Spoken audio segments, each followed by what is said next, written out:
In the very beginning there was nothing. Not light, not sound, not even the faintest notion of time. The universe was a vast, endless emptiness, a quiet void stretching in every direction with nothing to disturb its calm. This nothingness was not just empty, it was slow, infinitely slow. If you tried to think about it, even the act of thinking would seem like a rush, a sudden interruption in a world that had never known movement. And so, for a long, long time, longer than anyone could measure, or even imagine, there was only nothing, and that nothing was entirely uneventful. Then very gradually, almost imperceptibly, there came the first stirrings of something. It was not a bang, not an explosion, not a sudden flash. No, it was much slower than that. It was the kind of slow emergence that feels like the stretching of a deep, heavy yawn. This something that began to exist was called chaos. Chaos, in its own peculiar way, was calm. It was not wild or frenzied, as the name might suggest. It simply existed as a formless state, a kind of very slow potential, like a puddle of very thick syrup spreading across an infinite surface, inch by inch, century by century, if centuries even mattered yet. From this slow and unremarkable chaos, the first entities began to appear. The first of these was Gaia, the earth, who emerged softly and steadily, like a blanket slowly settling over the void.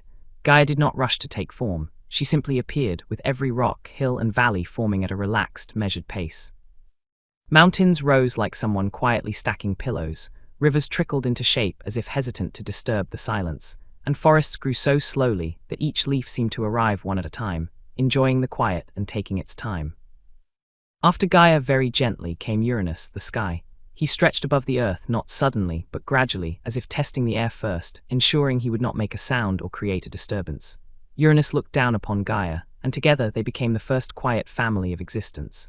They did not rush to procreate, nor did they quarrel, at least not in the dramatic ways one might expect. Instead, Uranus and Gaia simply existed in a prolonged, calm partnership, their interactions slow and deliberate, like the careful turning of pages in a very, very thick book. Over immense amounts of time, which were so long that they felt like no time at all, Gaia and Uranus produced children. These children were the Titans, but even their birth was uneventful. There were no cries, no rushing midwives, no sudden contractions of fate. The Titans arrived one by one with the patience of growing mold or the gentle spreading of moss across a stone. Each Titan had a particular quality, and each quality emerged gradually, like a color bleeding softly into a blank canvas. Some were tall and broad, some were slender and delicate, but all were marked by an extraordinary stillness, an almost comically slow awareness of their surroundings. Time passed, or perhaps it did not. In the emptiness, the notion of passing time was irrelevant, but still, things developed. Gaia watched over her children with an exceedingly patient care, ensuring that nothing was hurried, that nothing moved too quickly. Uranus looked down upon them with a calm vigilance, like someone checking if the room temperature was just right before sitting down for tea. Their children, the Titans, grew up slowly. They learned very little each day, and even that little was remembered gradually, over vast stretches of indeterminate time. It was during these quiet days, days that seemed like centuries and centuries, that the first conflicts began, though even these were not dramatic. Uranus, in his careful, measured way, did not like some of his children too much. Gaia, quietly patient as she was, noticed this, and together they reached what one might call a very slow, very calm disagreement. There were no battles, no screaming, no lightning bolts hurled in anger. There were only thoughts, slowly forming and lingering, creating a tension so subtle that it could be measured only by the tiniest twitch of a leaf, or the barely perceptible creak of a mountain settling into place. Meanwhile, the Titans themselves grew increasingly aware of their own existence. This awareness was not sudden. It came in the smallest increments, a thought here, a feeling there, each arriving with the gentle pace of a droplet falling into a pond and spreading ripples ever so slowly. Some of the Titans were curious, some were quiet. Some spent countless moments staring at the slow drifting clouds, wondering why the sky was there, why the earth was there, why anything was there at all. And because everything moved so slowly, this wondering went on for extremely long periods, far longer than one could call a normal life, if such a concept even applied. Thus, the first chapter of all things, the birth of the universe, the calm emergence of earth and sky, the unhurried growth of the Titans, unfolded in a way that was designed not to excite but to soothe. Every detail mattered, every tiny shift, every millimeter of movement, every barely perceptible change in the landscape contributed to a world where nothing happened too fast. And perhaps in this slow, quiet, gentle beginning, there was a strange sort of peace.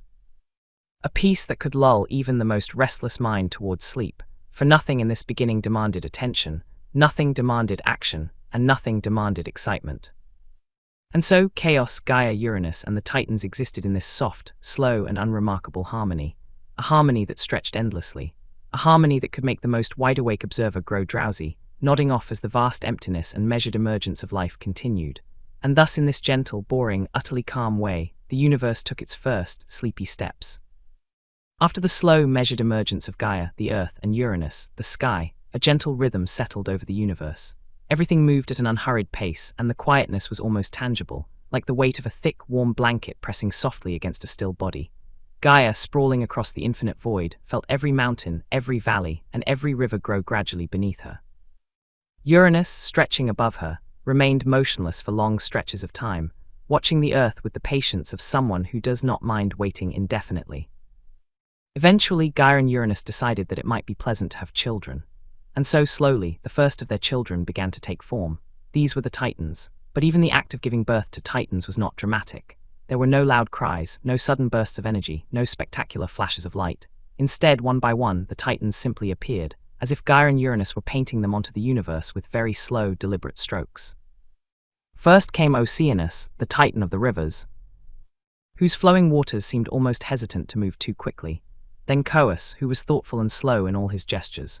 Creus, Hyperion, Iapetus, Theia, Rhea, Themis, Mnemosyne, Phoebe, and Tethys followed, each entering the universe like a soft whisper carried on a gentle breeze. The Titans grew up in a very calm and uneventful environment. Days stretched into what could have been weeks, or perhaps millennia, no one could tell the difference. Each day was filled with small, deliberate actions, stretching, walking, observing, and occasionally speaking to one another in slow, measured tones. Conversations were long, tedious, and repetitive. Good morning might take 100 words to say. I see you might become a paragraph of polite observation. And even this politeness was done slowly, without urgency. Uranus, while patient, had his own peculiar habits. He liked to remain distant from his children, to hover above Gaia and the Titans, observing them from afar. Sometimes he would descend slightly closer to the Earth, only to withdraw again after a very long pause. Gaia, for her part, remained calm and nurturing. She provided everything the Titans needed without hurry, ensuring that each child developed at their own extremely slow pace. Nothing was rushed, nothing was hurried. Every leaf, every stone, every breath of wind was accounted for and allowed to settle naturally. As the Titans matured, a subtle tension began to appear, though it was not obvious and certainly not exciting. Uranus, for reasons that were unclear even to himself, did not enjoy some of his children as much as others. He would sometimes cover them in clouds or keep them away from certain parts of the Earth. Gaia, noticing this, was quietly concerned, but her concern was gentle, slow, and mostly internal. She did not confront Uranus with a bang or a shout. Instead, she contemplated the situation for what could have been eons, weighing options carefully, one thought at a time. Meanwhile, the Titans themselves grew increasingly aware of their own existence. But even this awareness was calm and leisurely. They spent long hours observing the mountains, rivers, and skies, asking questions softly, not expecting answers, and sometimes forgetting what they had wondered about only moments before. Some would walk from one end of the Earth to the other, and it would take them what felt like forever, though no one kept track of time. Others would sit under a tree, staring at the sky for days, listening to the gentle movements of clouds and leaves. Life for the Titans was long, slow, and deeply unhurried. Despite the slow pace, relationships began to form among the Titans. Friendships were made gradually, and disagreements took centuries to appear. When Oceanus and Coeus disagreed about the direction a river should flow, it was not with shouting or arguments. Instead, they debated very quietly, considering each possibility, weighing each consequence, and changing nothing for a very long time. And eventually, without much ceremony, they would arrive at a compromise, which would also take centuries to implement. Uranus, observing all of this, continued to behave in a distant, measured way. Occasionally, he would express disapproval, but always softly, without urgency, so that the children could barely notice. Gaia remained protective, watching over both her children and her distant partner, wishing that harmony could continue, and understanding that even small adjustments would take immense amounts of time. The slow passage of time, or whatever could be called time in such a quiet universe, allowed the Titans to grow in wisdom and patience. They learned to observe the world without rushing, to appreciate the gradual unfolding of events, and to understand that everything, mountains, rivers, clouds, the wind, had its own pace. And in this gentle, almost sleepy environment, the very first seeds of stories were planted. These stories, which would later be called myths, began quietly, without fanfare or excitement, like the first notes of a lullaby drifting across the universe. And so Gaia and Uranus, along with their slowly emerging and gradually growing children, established the first quiet family of the cosmos. They existed in a harmony so gentle that even the smallest leaf trembling in the wind seemed loud in comparison. Days turned into nights, nights into days, and yet nothing truly hurried. It was all a soft, slow progression of life, a gentle unfolding of the first family in the universe. And in this calmness, the Titans learned patience, observation, and the very subtle beginnings of what would later become their complex interactions. By the end of this long, quiet period, the universe was no longer completely empty. It was filled with Gaia's enduring presence, Uranus's distant watchfulness, and the slow, deliberate existence of the Titans. Nothing was rushed. Everything happened in its own time, at its own pace, with a softness that seemed almost designed to lull anyone who might observe it into a state of calm, or perhaps sleep. And so, the quiet family of the cosmos existed. Slowly, steadily, and gently, there lives a soft rhythm that stretched endlessly, like a story being told so slowly that even the words themselves seemed to yawn. The Titans, children of Gaia and Uranus, continued their slow, unhurried lives. They were no longer infants, but they were not yet fully mature. Their growth was deliberate and measured, as if the universe itself was in no rush. Each Titan stretched, walked, and learned at a pace that could take centuries to cover what might seem like a few steps. Their long limbs and towering forms moved carefully over the quiet earth, as if aware that hurrying would disturb the delicate balance of existence. Oceanus, the Titan of rivers, was often found wandering slowly along the courses of water he had created. He would follow a stream from its source to its mouth, observing the gentle flow, noting the shape of each pebble, and sometimes pausing for decades at the curve of a bend. Each river had its own character, and Oceanus, patient as he was, learned to recognize them all. He rarely spoke, and when he did, it was in a soft, drawn-out tone that seemed to match the gentle rhythm of the water. Coeus, the Titan of intellect and curiosity, spent his long days thinking very carefully about everything. He would ponder the nature of stars, the movement of clouds, and the stillness of mountains. But his thoughts progressed very slowly, like molasses dripping down a slope. Even when he made a discovery or realized something new, he would pause for decades to reflect before acting on it. Coeus's patience was admired by his siblings, who often waited calmly for him to finish his long, deliberate speeches. Creus, Hyperion, and Iapetus each had their own slow habits. Creus enjoyed the expansion of the sky, and would trace his fingers along the clouds for centuries. Observing their gradual shapes, Hyperion, connected to the sun and the heavenly light, would rise in the morning and linger in the sky for what seemed like an eternity, examining every subtle shift in illumination. Iapetus, the Titan of mortality and craft, spent unhurried days observing the slow processes of change in nature, learning how patience itself could be a form of wisdom. The Titanesses, Theia, Rhea, Themis, Mnemosyne, Phoebe, and Tethys, also grew slowly, cultivating their own quiet skills. Theia would gaze at the beauty of the world, letting each moment sink in fully before moving on. Rhea tended to the emerging life of Gaia's earth, observing how plants grew with remarkable patience. Themis would consider fairness and balance in ways that could take centuries to fully understand. Mnemosyne, the Titan of memory, would quietly recall events that had taken place decades or centuries ago, piecing them together with immense patience. Phoebe spent her time with the stars, counting their slow revolutions, while Tethys tended the oceans, learning their rhythms and tides without urgency. Life for the Titans was a continuous, calm process. They did not compete with one another, nor did they rush to prove themselves. Even when Uranus occasionally interacted with them, his presence was distant, measured, and slow. He would hover above the earth, lowering his vast form closer to observe something of interest, and then retreat after a long pause. Gaia, always attentive, would offer quiet guidance, ensuring her children learned without pressure, and that the natural balance of the world remained undisturbed. During these long periods, the Titans also began to experience what might be called boredom. But even boredom was slow and gentle. It was not the restless, impatient kind that demanded immediate action. Instead, it was a quiet, persistent sense of waiting. Some Titans would spend decades walking from one end of Gaia's domain to the other, observing the forests, rivers, and mountains. Others would linger in one spot, examining the minute details of moss growing on rocks, or watching the slow patterns of wind moving through the trees. The pace of life encouraged reflection, and even the simplest action could take centuries to complete. Occasionally, the Titans would attempt to communicate with one another. Conversations were prolonged, with words spoken carefully, slowly, and meaningfully. A single sentence could stretch into paragraphs of soft, deliberate observation. Disagreements, when they occurred, were equally slow. Oceanus and Coeus might debate the course of a river or the proper flow of a stream for decades, without reaching any conclusion. And yet, this patience was part of the natural order. Nothing was rushed, and nothing truly needed to be resolved quickly. As the Titans matured, Gaia noticed subtle changes in their abilities. Oceanus could influence water more precisely than before. Coeus's thoughts were clearer and more organized. Hyperion's gaze could follow the sun for longer periods, and Rhea's care of the earth grew ever more attentive. But all of these developments were gradual.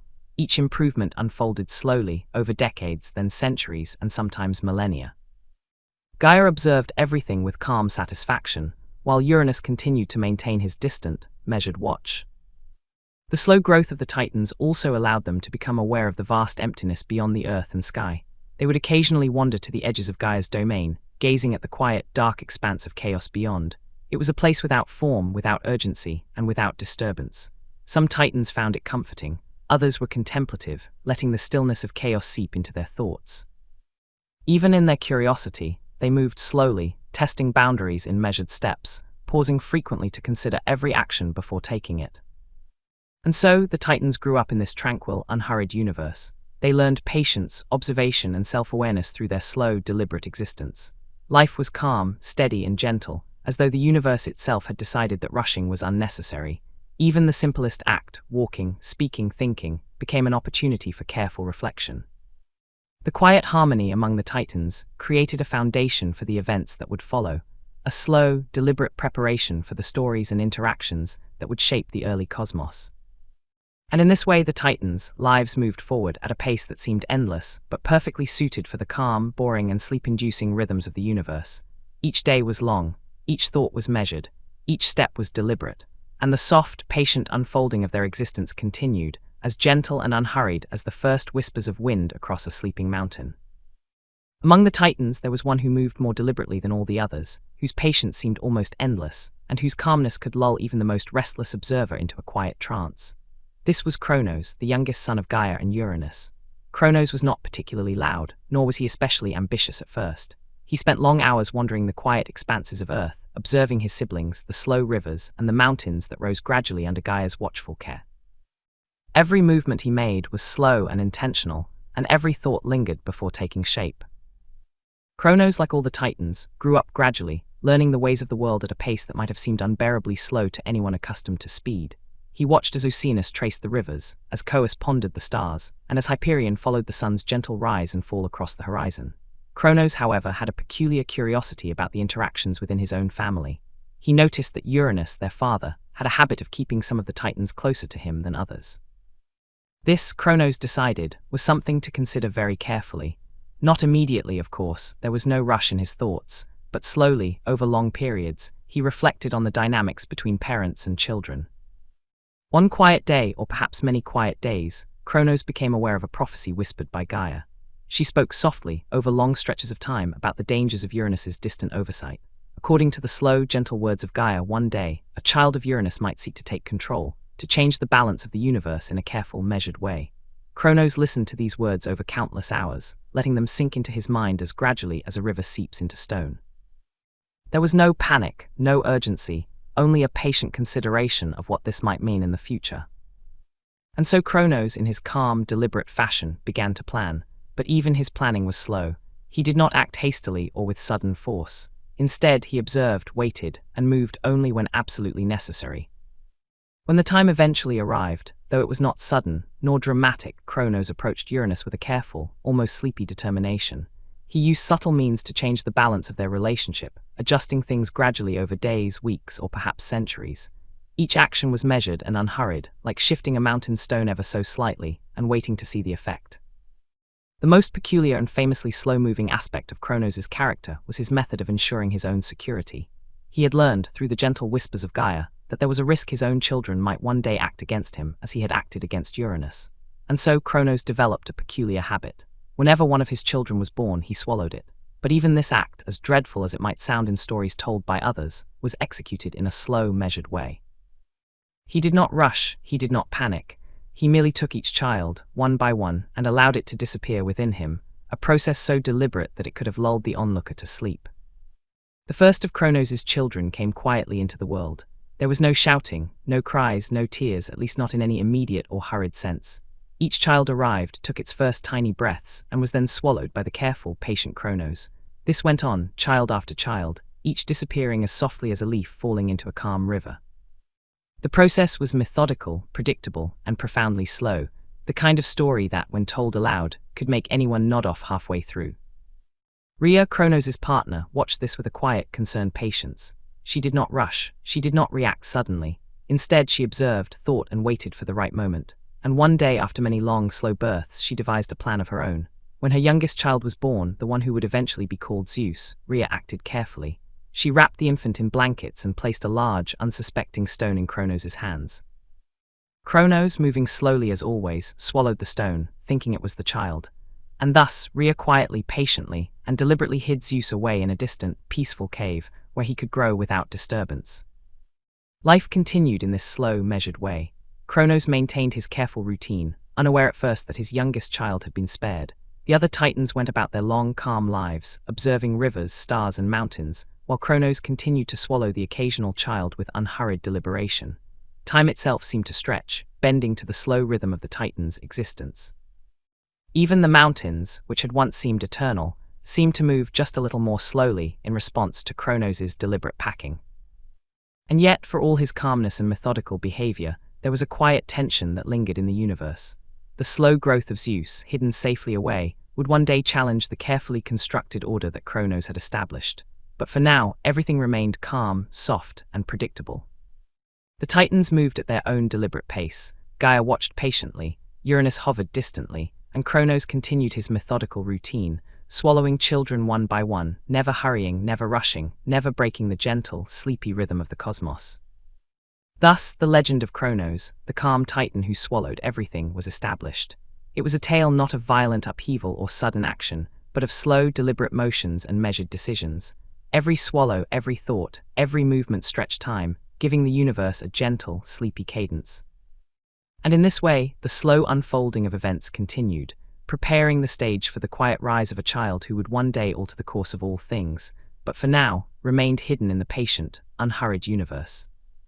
Far away from the watchful but calm eyes of Kronos, in a quiet, secluded cave nestled within the folds of a soft, gentle mountain, baby Zeus began his slow, unhurried life. The cave was dark but not frightening, quiet but not lonely. The shadows moved gently along the walls as light from the outside filtered through tiny cracks, illuminating the rocks in a slow, delicate dance. Every detail of the cave seemed designed for calm: the faint drip of water from stalactites, the gentle rustle of leaves outside, and the occasional echo of a distant bird. All of these sounds combined to form a slow, soft rhythm that could lull even the most restless creature to sleep. Rhea, Zeus's mother, had taken great care to ensure that her youngest child would be safe. She had wrapped him in warm, soft blankets and brought him to the cave with the utmost patience. Each step of the journey had been deliberate, slow, and measured. There was no rush, no panic, and no sudden movements. Even the placement of Zeus in the deepest, coziest part of the cave had been done with careful attention, making sure the child would be comfortable and secure. Zeus's earliest days were filled with a gentle routine.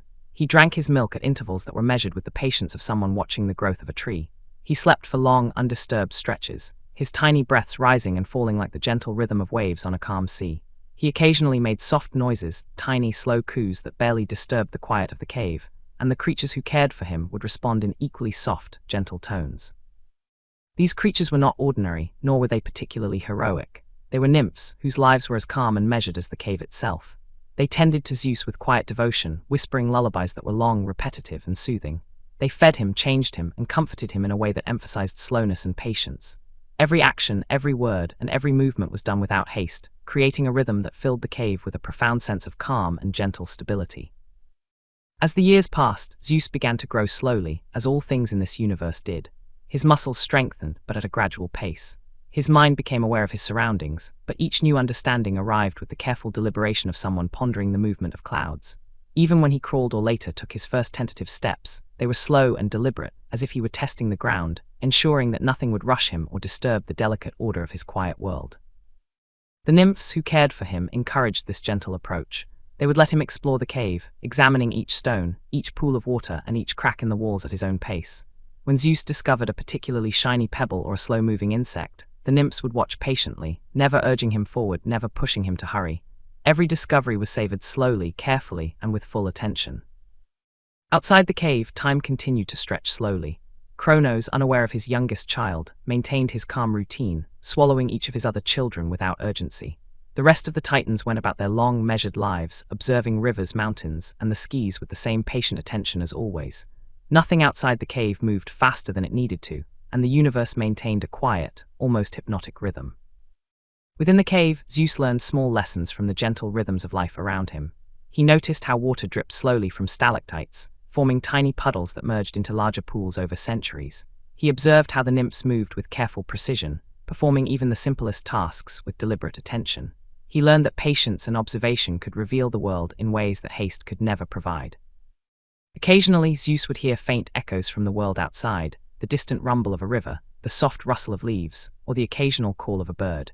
These sounds were slow, gentle, and unhurried, fitting seamlessly into the tranquil environment of the cave.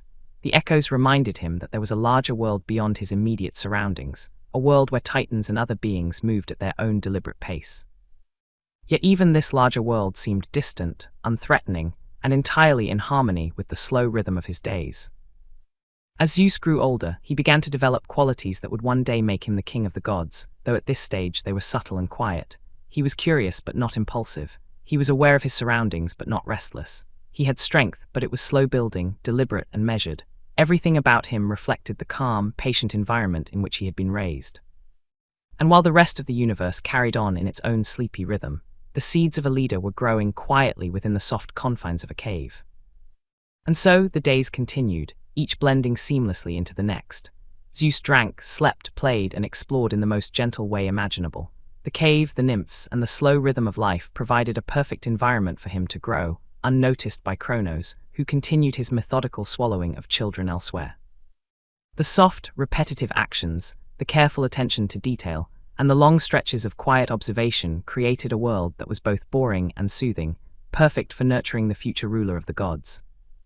In this calm, slow, and undisturbed environment, Zeus's earliest days unfolded peacefully. Each moment was extended, each action deliberate, and each experience savored in the slowest possible way. And thus, hidden away from the larger active world, the child who would one day lead the Olympians grew quietly, softly, and almost imperceptibly, in a way that perfectly matched the gentle, sleepy rhythm of the universe. Long after Zeus had been safely hidden in the quiet cave by Rhea, the universe remained calm, patient, and slow-moving. Cronos continued his measured routine of swallowing his children, and the other titans went about their gentle, deliberate lives. Yet over time, subtle tensions began to build, though in an extraordinarily slow and boring way. These tensions did not explode suddenly, they did not erupt into chaos. No, they developed like a very long, unhurried meeting, with each participant speaking in a quiet, drawn-out manner, pausing thoughtfully after every sentence, and allowing hours or even centuries to pass between responses. The titans had grown aware very slowly that something was not entirely right. There were whispers among them, soft, elongated and careful, about the behavior of Cronos and the distant presence of Uranus. They discussed issues such as fairness, balance, and the slow flow of rivers with the same solemnity they applied to far more important matters. These discussions took place in the meadows, atop mountains, or along the banks of long, meandering rivers, and each topic was addressed with painstaking patience. A single sentence might stretch into paragraphs, and a single paragraph could take decades to deliver. It was decided in the most unhurried fashion imaginable that a gathering should occur. A council, if you will. The titans convened in a wide, open valley. There was no urgency in this meeting. Each titan arrived slowly, taking careful steps, examining the landscape along the way and pausing frequently to observe the clouds drifting lazily across the sky. When they reached the center of the valley, they formed a circle, which also took several hours, for no titan wished to be placed out of order. The placement of each titan was deliberate, calculated, and profoundly boring. The discussion began with Hyperion, who spoke first about the state of the sky and how the slow movement of clouds reflected the mood of the cosmos. He noted, in a gentle and extended tone, that Cronos had been consuming his children in a manner that was predictable, methodical, and yet somewhat concerning. The other titans listened, nodding slowly, acknowledging the points, and adding their own observations in equally prolonged fashion. Oceanus discussed the flow of rivers, and how the swallowing of Cronos' children might eventually affect the balance of water. Coeus pondered the intellectual implications, while Creus, Iapetus, and the rest contributed in their own slow, thoughtful ways. There was no shouting, there were no dramatic gestures. Even the mild disagreements took centuries to unfold. Oceanus might suggest one approach, only for Coeus to pause for what could have been decades before offering a counterpoint. Every titan considered each comment carefully, rephrased it, repeated it, and elaborated on it with examples that stretched across the landscape. The meeting progressed at such a pace that it could have been mistaken for a meditation session, a slow-moving parade, or even a gentle, endless dream. After long, slow discussions, a consensus was reached. Action would be taken, but not immediately. Each Titan agreed that patience and timing were crucial, and that any intervention must be carried out with the utmost deliberation. They planned quietly for the eventual confrontation with Kronos. Every detail of the plan was laid out meticulously, repeated multiple times, and allowed to settle before moving on to the next point. The preparation itself took decades, for even decisions were made at the pace of a drifting cloud. The plan included minor movements, subtle adjustments, and prolonged observation. Titans were to act when necessary, but even then actions would be slow and measured. They would not rush, they would not panic. The universe, after all, moved at its own pace, and the Titans intended to respect that rhythm. They spoke about strategies as though they were discussing the correct way to arrange pebbles along a riverbank, carefully, thoughtfully, and with long pauses between suggestions. Eventually, the slowest and most deliberate part of the plan began, subtly undermining Kronos' authority. Small actions were taken to ensure that he would not notice immediately. Rivers were diverted slightly over decades, clouds shifted imperceptibly, and mountains settled gradually into new positions. Each adjustment was so small that it could hardly be perceived, yet over the longest stretches of time, these tiny changes began to accumulate. Even the wind seemed to participate, whispering quietly, stretching the passage of time, and blending seamlessly into the slow cadence of the universe. Zeus, still hidden in his quiet cave, remained unaware of these long, slow machinations. He grew steadily, nurtured by the patient nymphs, developing strength, awareness, and curiosity, though all in a gentle and measured manner. Outside, the Titans continued their slow preparations, building what could only be described as a monumental yet extremely dull prelude to conflict. It was not exciting, it was not dramatic. It was, in every sense, boring, perfectly suited for a reader or listener who might be seeking sleep rather than suspense. Finally, after what could have been millennia, or perhaps merely centuries, for the counting of time had little meaning in such a slow-moving world, the universe was ready for the next phase. The Titans had agreed, after the longest and most thorough discussion imaginable, to act. But even this action was performed at an incredibly measured pace. Every movement, every decision, every interaction followed the gentle rhythm of the cosmos. Nothing was hurried, nothing was urgent. And so, the Titan War, though it was less a war than an extended, extremely dull series of interventions, adjustments, and observations, began. Each Titan moved slowly, carefully, and with painstaking attention to the consequences of even the smallest action. And while battles are often imagined as loud, fiery, and dramatic, this one was different. It was a long, quiet, deliberate unfolding, a calm conflict where even the words fight and attack were delivered in a soft, drawn-out tone, like someone reading the very slowest bedtime story. In this way, the Titans' first act of rebellion against Kronos was established. Not with sudden violence or frantic energy, but with patient planning, long discussions, and slow, deliberate steps that respected the gentle, boring rhythm of the universe. And as this quiet, sleepy war continued, the stage was set for the eventual rise of Zeus, the child hidden in the cave, whose slow but steady growth would one day bring the next chapter of the cosmos into motion. After the slow, careful, and incredibly dull planning of the Titan War, the universe entered a phase of quiet preparation. The Titans, still moving at their deliberate, measured pace, focused on building a new home for themselves, and eventually for the gods who would rise after the war. This home would become known as Mount Olympus, but in its earliest form, it was simply a series of hills and rocks waiting to be organized very, very slowly. Construction began, but it was unlike any building project one might imagine in the mortal world. There were no cranes, no hammering, no loud shouting. Every stone was placed gently, with long pauses between movements. Every hill was adjusted gradually, each slope carefully observed before any changes were made. Oceanus, who usually spent his time wandering rivers, occasionally contributed, diverting a small stream over centuries to run beside the mountain, creating a slow, sleepy waterfall that would eventually lull any visitors into calm. Hyperion, whose gaze often followed the sun, helped by ensuring that the mountain received the softest and most gentle sunlight throughout the day. He would slowly rotate to adjust the angles, moving with such patience that entire centuries could pass before he considered his task complete. Coeus, the Titan of intellect, provided careful guidance on the placement of each peak and valley. He would debate endlessly, pausing after each sentence for decades to let the others consider the options. No decision was ever rushed, and no action was ever hurried. Even the Titans who were less involved in physical construction contributed in their own ways. Themis ensured that each rock, each plateau of Olympus maintained a perfect balance, as any small misalignment could disturb the very sleepy harmony of the mountain. Rhea, who had once protected Zeus, now watched over the long process with quiet attentiveness, making sure that the mountain grew without disturbance, and that its slopes and valleys would be safe for generations to come. The construction itself unfolded over unimaginable spans of time.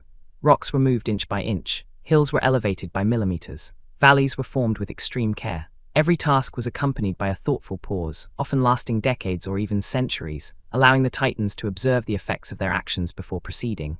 To an outside observer, if such a thing existed, the construction might have seemed almost invisible. Yet beneath this gentle slowness, Mount Olympus began to take shape, slowly, quietly, and in a way that could lull even the most energetic mind into a gentle sleep. In addition to the physical structure, there was much discussion about the purpose of Mount Olympus. Each Titan contributed their thoughts, speaking in long, deliberate sentences, repeating ideas for clarity, and pausing extensively to let the others digest the information. Perhaps the highest peak should face the rising sun, Hyperion would suggest, and the others would nod slowly, waiting centuries before offering adjustments. The valleys should be gentle, Themis would add, and everyone would pause again, imagining the effect, considering every possible consequence. Meanwhile, hidden away in his quiet cave, Zeus continued his gentle upbringing. He was unaware of the slow, measured construction occurring far above him. His life remained calm, filled with long hours of play, careful exploration, and quiet observation.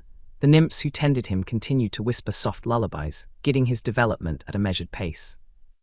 Every step he took, every small discovery he made, and every thought he pondered moved at the same sleepy rhythm as the Titans shaping Olympus above. The construction process also included a great deal of planning for furniture, dwellings, and spaces for meetings and gatherings. Even the placement of chairs, if one could call them that, was debated over centuries. Each seat had to be positioned perfectly, ensuring that it would provide comfort and a sense of calm. Tables were considered with equal care, their surfaces measured, their heights evaluated, and their positions adjusted over long spans of time. Everything about Mount Olympus, from the tallest peak to the smallest detail, was designed to maintain a gentle, boring, sleep-inducing harmony. The Titans themselves became increasingly accustomed to the slow pace. They measured everything, thought about every action, and adjusted with patience that seemed almost infinite. Occasionally, one would glance at the slow-moving clouds or the gentle rustle of leaves and nod to themselves, satisfied that the universe was continuing exactly as it should. There were no arguments, no complaints, and no rush. Time itself seemed to bend to their will, moving as slowly as necessary to match their calm, methodical efforts. Even the wildlife near the mountain seemed to adopt this same slow pace. Birds moved carefully from branch to branch, rivers flowed at a languid rate, and trees swayed with exaggerated deliberation. The entire ecosystem appeared to participate in the creation of Olympus, all synchronized with the deliberate rhythm of the Titans. The mountain was not merely built, it was nurtured, grown, and observed, every step unfolding with a patience that could make a listener or reader yawn repeatedly. And so Mount Olympus gradually rose from the earth. Its peaks, valleys, rivers, and trees took shape, each detail meticulously crafted over centuries and millennia. The process was tedious, boring, and slow, yet perfect for its future purpose. A home for the gods, a place of calm deliberation, and a stage for events that would unfold at their own gentle, unhurried pace. The Titans, satisfied with their careful work, continued to move slowly, discuss endlessly, and observe quietly. The universe itself seemed to breathe with the measured rhythm of their efforts. In this way, Mount Olympus was constructed, not in a sudden blaze of glory, but in a calm, sleepy, deliberate progression that reflected the very nature of the Titans and the universe itself. Every step, every stone, and every pause contributed to a mountain that was as soothing as it was majestic, a place where time could stretch endlessly, and where even the busiest mind might find itself nodding off in quiet contemplation. With Mount Olympus gradually completed, at a pace so slow that entire centuries might pass unnoticed by the casual observer, the time came to introduce its future inhabitants. These would be the Olympian gods, each one slowly emerging into their destined roles. But as with everything in this universe, nothing happened quickly. Every god was revealed in the gentlest, most drawn-out way possible, with ample pauses, quiet reflection, and measured introductions that could make even the most awake reader yawn. The first to appear in no particular hurry was Zeus, the child who had grown quietly in his secluded cave. He did not arrive with thunder and lightning, nor with dramatic proclamations. No, Zeus stepped onto Mount Olympus slowly, almost cautiously, as if testing the solidness of the ground beneath his feet. He observed the mountains, the rivers, and the clouds, taking note of every detail in the calmest, most deliberate fashion. His movements were careful, and his speech, when he first spoke to the other gods, was soft, measured, and extended, giving everyone ample time to consider his words. Next came Hera, who moved with a regal patience that matched the mountains themselves. She did not storm onto Olympus, nor did she shout her arrival. Instead, she walked gracefully, every step deliberate, taking centuries to cross the length of the new palace grounds. When she finally spoke, her voice was slow and drawn out, emphasizing each word carefully. Hera's presence brought a sense of order, as though the universe itself slowed to align with her calm, deliberate rhythm. Poseidon followed, rising from the gentle, unhurried waves of a nearby sea. His entrance was soft, marked by the slow rolling of ocean swells and a series of carefully measured gestures. Even the sea appeared to move at a more sedate pace when Poseidon appeared. He surveyed the rivers and waterfalls that Oceanus had created, nodding slowly as he considered their quiet movements. Every motion, every glance, and every decision he made was done without rush, perfectly in tune with the sleepy pace of Mount Olympus. Demeter, the goddess of harvest and growth, arrived next. Her movements were so slow that grains of wheat seemed to sprout and grow as she walked. She spread her hands gently over the plains, watching each stalk of grain stretch toward the sky with careful attention. She spoke in long, soft sentences about the importance of patience and nurturing, and the other gods listened with equal slowness, considering every word with care. Athene, wise and deliberate, appeared gradually from her quiet contemplation. She did not announce herself with sudden inspiration or bold strategy. Instead, she emerged slowly from her thoughts, stepping lightly onto Olympus and moving with measured, thoughtful steps. She examined the mountain, the palaces, and the other gods, absorbing every detail in her deliberate, painstaking way. When she offered advice, it came in long, carefully phrased paragraphs, each one designed to be considered over decades rather than hours. Apollo followed, emerging as the slow-moving god of music and light. His presence was marked by soft, elongated notes played on a barely audible lyre. Even the sunlight seemed to stretch and linger in response to his movements. He did not race across Olympus, nor did he demand attention. Instead, he introduced himself with a slow melody, one note following another with careful spacing, so that even centuries might pass before the tune was complete. Artemis, his sister, moved just as slowly, her quiet steps almost imperceptible.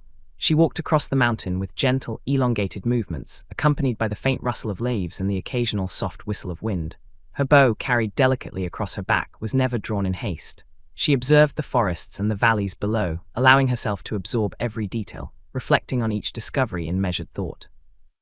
Ares, the god of war, was not as quick or impulsive as one might expect. He appeared slowly, deliberately, packing across the plains with long, considered steps. His armor clinked faintly, but even the sound was subdued, soft, and boringly methodical. When he spoke of conflict or strategy, it was in long-winded, careful terms, with pauses that could span decades, giving everyone ample time to reflect on his words. Aphrodite, emerging from the foam of a calm sea, moved with gentle, patient grace. She did not appear in a flurry of passion or excitement. Instead, she walked slowly, letting the soft waves carry her forward. Every gesture was elongated, every word drawn out, and every glance considered. She spoke softly about beauty, love, and harmony, in a tone so measured that listeners might nod off mid-sentence, lulled by the gentle rhythm of her arrival. Hephaestus, the slow-moving god of fire and craftsmanship, arrived next. He did not hurry to display his skills. Each tool he used, each hammer stroke he considered, was measured with painstaking care. Even the sparks that flew from his forge moved lazily, settling over centuries rather than seconds. Hephaestus spoke carefully about creation, invention, and patience, demonstrating how even the most fiery of elements could be tamed through methodical, slow effort. Hermes, the messenger, surprised everyone by moving a little faster than the others, but even he maintained a calm and patient approach. He tested the paths of Olympus with slow, deliberate strides, measuring distances and considering routes. When he spoke, he did so with careful thought, slowing his words so that everyone could comprehend their meaning fully. Even as the messenger, he adapted to the unhurried rhythm of his fellow gods, allowing his natural swiftness to blend with the calm pace of Olympus. Finally, Hestia, the goddess of the hearth, appeared, bringing warmth and steady calm to the mountain. She moved almost imperceptibly, her presence felt in the gentle crackle of a quiet, slow-burning fire. Every gesture was deliberate, every word extended in long, soothing phrases. Her steady calmness completed the circle of the 12 Olympians, ensuring that the mountain would remain a place of gentle rhythm, soft observation, and slow, deliberate action. And so, one by one, the 12 Olympians arrived on Mount Olympus, each entering in the slowest, most methodical way imaginable. There was no excitement, no drama, and certainly no rush. The mountain itself seemed to breathe in time with their movements, the rivers flowed lazily beside them, and the wind whispered softly across the peaks. Time stretched, patience prevailed, and the universe settled into a quiet, sleepy rhythm, perfectly suited for a story designed to lull any listener into calm slumber. As the Olympians grew in their long, unhurried childhoods, the universe continued at its usual patient, deliberate pace. Even the smallest pebble seemed to move with care, and the rivers flowed with gentle slowness. Meanwhile, Kronos continued his calm routine, swallowing each child as they were born, unaware that the youngest, Zeus, had survived in his hidden cave. However, the time eventually came for the slowest, most measured rebellion in all of history, the overthrow of Kronos. This was not a sudden or dramatic confrontation. No lightning struck, no mountains crumbled, and no loud proclamations echoed across the land. Instead, the plan unfolded like a centuries-long meeting, stretching across vast expanses of time, with careful observation, pauses, and slow, methodical actions. The Olympians, now grown in their quiet, deliberate ways, were ready to act, but they acted cautiously, step by step, decade by decade. Zeus, guided by Rhea's careful instructions and the nymphs' patient teachings, left his secluded cave with measured steps. He did not rush. He moved through forests and across fields slowly, observing the land, testing his strength, and considering every detail of the environment. Every hill climbed, every stream crossed, and every gust of wind was acknowledged with careful thought. Zeus's slow approach ensured that he remained unnoticed, giving him time to mature further before confronting his father. Meanwhile, the other Olympians prepared in equally slow and meticulous ways. Hera, Poseidon, Demeter, and the rest positioned themselves across Mount Olympus and the surrounding lands, creating a network of careful observation. They considered every possible outcome, repeating strategies over decades and pausing after each plan to reflect. Even discussions of tactics were extended over centuries, each suggestion articulated slowly and then left to sit in silence for prolonged reflection. The first step of the plan involved the preparation of a special potion. This was not a potion made in haste. It required long, careful attention. Zeus and Rhea arranged ingredients over decades, mixing them slowly, stirring only a few times each century, allowing the properties to blend in an extraordinarily deliberate way. The potion was designed to induce vomiting in Kronos, allowing him to release the children he had swallowed over the years. Every step of its creation was extended and boring, filled with careful instructions, slow pouring, and prolonged waiting periods. When the potion was finally ready, after an almost inconceivable length of time, Zeus approached Kronos with measured calm. He did not shout, threaten, or display sudden power. Instead, he handed the potion to Kronos with gentle words, explained its purpose in long, drawn-out sentences, and waited centuries for Kronos to consider it. Kronos, slow as always, drank the potion in a measured fashion, thinking carefully about every swallow. After long, gradual minutes, which may have stretched into hours or decades, the effects began to take hold. One by one, the children previously swallowed by Kronos emerged, slowly and quietly. Hestia, Demeter, Hera, Hades, Poseidon, and Hestia reappeared with gradual steps, stretching each motion to allow the universe to adjust to their presence. There was no shouting, no celebration, and no sudden reunion.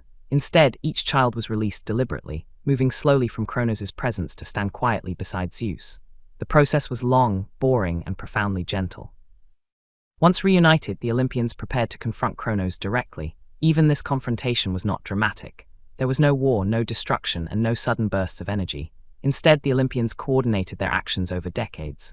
Zeus used careful persuasion, Poseidon shifted rivers to slowly isolate Kronos, and Hera offered long, measured reasoning. Every move was deliberate, slow, and considered. Kronos, overwhelmed by centuries of patience and careful strategy, eventually realized that he had been outmaneuvered, but still in the most gradual, gentle manner possible. The battle, if it could be called that, unfolded like the slowest, most boring chess match in existence. Each Olympian took turns, moving pieces of strategy one at a time. Ares considered one attack for decades before making a move. Athene advised slowly, her strategies explained in drawn-out paragraphs that spanned centuries. Even Apollo's arrows were launched at a leisurely pace, allowing Kronos to carefully observe and respond. By the time the final move was made, the universe had changed, but so imperceptibly that only a careful observer might notice. Finally, Kronos, the once feared titan who had swallowed his children, was defeated, though defeated here means slowly convinced, gradually overpowered and gently persuaded.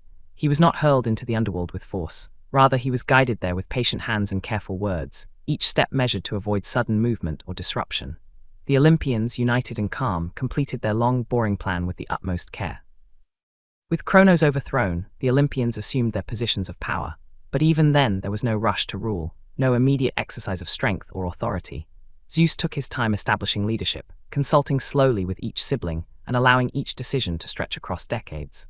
Poseidon and Hades assumed their domains with quiet deliberation, ensuring that seas and underworld alike moved with the same gentle, measured rhythm. The rest of the gods settled into their roles gradually, creating a universe in which patience, calm, and slow progress were the defining qualities. And so, the overthrow of Kronos, the event often imagined as dramatic or violent in other retellings, became instead an exercise in extreme patience, deliberate planning, and long, quiet execution. Centuries could pass between actions, hours might stretch into days, and every move was measured with precision. The Olympians, now united, ruled over the universe with the same slow, boring, sleep-inducing calm that had defined their entire existence. With Kronos gently, carefully, and very slowly removed from power, the Olympians faced their next monumental task, dividing the universe among themselves. But as with everything else in this story, nothing happened quickly. Every decision, every movement, and every assignment was made with painstaking care, prolonged consideration, and endless patience. The universe itself seemed to slow down in deference to their methodical approach. The first step involved gathering all the Olympians in a large, quiet valley at the center of Mount Olympus. Each god arrived slowly, as if time itself had decided to stretch in honor of this occasion. Zeus led the group, his movements deliberate and measured, taking centuries to ensure everyone was positioned in an orderly circle. Hera followed, moving gracefully. Each step paused to account for even the smallest detail of the terrain. Poseidon and Hades arrived more gradually still, surveying the waters and the underworld in careful, drawn-out glances. Zeus then proposed a very slow method of dividing the universe. No quick suggestions or spur-of-the-moment decisions were allowed. Instead, the Olympians would cast lots, one of the most boring and prolonged methods possible, with each draw stretching over decades. The idea was simple, yet executed with extreme slowness. Write down names, roll dice, wait centuries for reflection, and repeat until consensus emerged. Even the act of writing names required careful strokes, each letter extended across hours, days, or decades to ensure perfect legibility. Finally, after long, drawn-out deliberation, the Olympians agreed on their domains. Zeus would govern the skies, though he did not rush to assert his authority. He spent decades observing clouds, lightning, and the slow arc of the sun. Poseidon would control the seas, moving along the rivers and oceans with leisurely steps, ensuring that every wave, current, and ripple was in calm, measured order. Hades, after much patient consideration, would rule the underworld, ensuring that souls were received and settled slowly, peacefully, and without urgency. The remaining gods were assigned their own duties as well, all in the most unhurried fashion possible. Hera oversaw marriage and family, monitoring long-term harmony with patience that could span centuries. Demeter attended to agriculture, watching crops grow so slowly that each harvest might feel like a lifetime in itself. Athene provided wisdom and strategy to the gods and mortals alike, often speaking in drawn-out, carefully structured advice that allowed listeners decades to ponder her words. Apollo's domain of music, sunlight, and prophecy unfolded slowly. Each day the sun rose gradually under his guidance, every note of his lyre stretched in time, and every prophecy was delivered with patient, deliberate packing. Artemis oversaw hunting, wildlife, and nature, but with extreme calm. Every hunt was conducted in slow, careful steps, ensuring minimal disruption to the natural order. Ares, although a god of war, adjusted to this slow pace as well. He devised strategies over centuries, trained warriors gradually, and observed conflicts without rushing into battle. Even his temper, often described as fiery, was restrained by the measured rhythm of Olympus. Aphrodite's role in love and beauty was similarly slow. Gestures, feelings, and interactions were extended and prolonged, allowing time for reflection and appreciation over generations. Hephaestus, master of fire, metal, and craftsmanship, oversaw the creation of tools, palaces, and objects for the gods at an extremely measured pace. Every hammer strike, every spark, every creation took decades to perfect. His work reflected not only skill, but patience so profound that even the most meticulous observer might nod off while watching him labor. Hermes, the messenger, adapted his swiftness to the slow, deliberate timing of Olympus. He planned routes, delivered messages, and observed communication channels with careful attention to detail, ensuring that nothing happened too quickly or without reflection. Hestia maintained the hearth and the warmth of Olympus, performing her duties in the softest, quietest, most unhurried manner imaginable. Even the process of finalizing this division took centuries. The Olympians would meet, discuss adjustments, walk across their domains, pause for reflection, and then reconvene to reconsider their earlier decisions. Rivers were slowly redirected, mountains carefully surveyed, and skies observed for balance. No detail was too small to warrant careful, slow attention. Every action reinforced the rhythm of patience, quiet, and extreme tedium. Eventually, the division was accepted. Zeus, Poseidon, and Hades assumed their primary realms, while the other gods settled into roles that complemented the slow-moving universe. There was no celebration, there was no rush. There was only calm acknowledgement of the careful, methodical process that had been followed. The universe, which had stretched and yawned along with the Olympians, remained harmonious, sleepy, and orderly. In this way, the division of the universe was achieved, not with sudden declarations, grand battles, or dramatic displays, but with patience, prolonged deliberation, and the slow unfolding of centuries. Even the smallest task, from redirecting a river to placing the sun in its daily course, was done in a boringly meticulous fashion. The universe continued to expand, life unfolded, and the Olympians settled into their roles, perfectly aligned with the sleepy, patient rhythm of existence. And so the gods, having divided the universe, began their slow reign. The skies moved lazily under Zeus, the seas flowed gradually under Poseidon, the underworld remained calm under Hades, and the rest of Olympus functioned with the same deliberate, gentle packing. The rhythm of the universe was quiet, continuous, and profoundly boring, ideal for inducing sleep in anyone who happened to be observing or listening. After the Olympians had slowly divided the universe, they realized there was still one more very important, but exceedingly slow, task to complete: the creation of mortals. This task, unlike any other, required extreme patience, deliberate thought, and actions so prolonged that even centuries could pass unnoticed. There was no rush, no urgency, and certainly no excitement, only the slow, methodical development of human beings.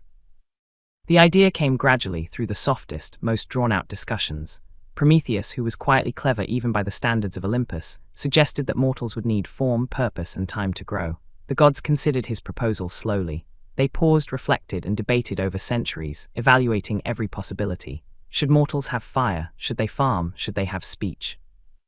Each question took decades, often centuries, to answer fully, and each answer was slowly agreed upon by the collective patience of the gods. First step in the creation process was shaping the human body. Hephaestus, god of craftsmanship, was tasked with slowly molding clay figures.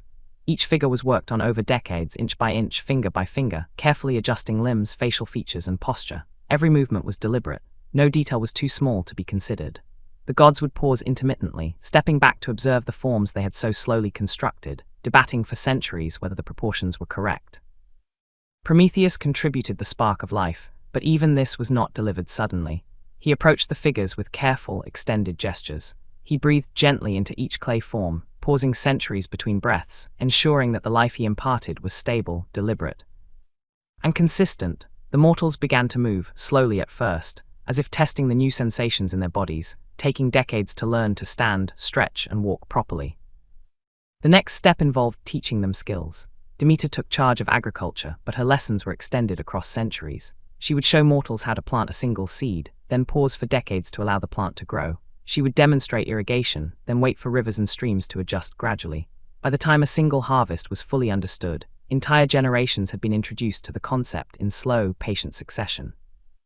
Athene, the goddess of wisdom, taught reasoning, strategy, and planning. Her instructions were given in extremely long, drawn-out conversations, each sentence stretching for years. Mortals would listen carefully, reflect for decades, and slowly apply her teachings. Even the simplest puzzle or problem might take centuries to fully understand, but that was exactly the point. Slow, steady learning was the foundation of mortal development. Apollo and Artemis guided mortals in arts, music, and hunting. Apollo's lessons in music required that every note be learned over decades, with long pauses between scales and exercises. Artemis trained mortals to hunt and live in harmony with nature, but she moved slowly, teaching patience and careful observation rather than speed or aggression. Every arrow loosed, every step in the forest, every careful movement of an animal was extended over long periods, ensuring mortals learned the subtlety of the world.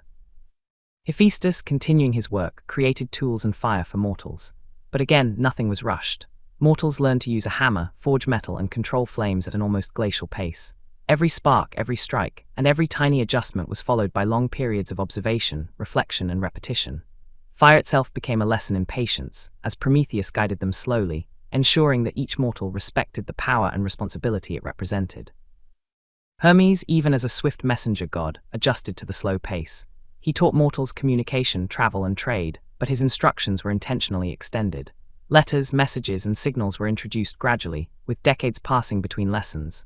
Mortals learned to convey thoughts carefully, reflect on responses, and communicate deliberately, establishing a foundation of slow, thoughtful interaction. Ares, surprisingly patient in this context, introduced the concept of conflict and self-defense, but there was no battle frenzy or sudden aggression. Each lesson was carefully orchestrated, extended across centuries, with mortals practicing techniques in slow, controlled movements. They learned strategy, timing, and restraint rather than force, and the pace reinforced careful judgment over impulsive action. Aphrodite guided love and relationships with extreme patience. Mortals were taught to appreciate beauty, show kindness, and express affection gradually.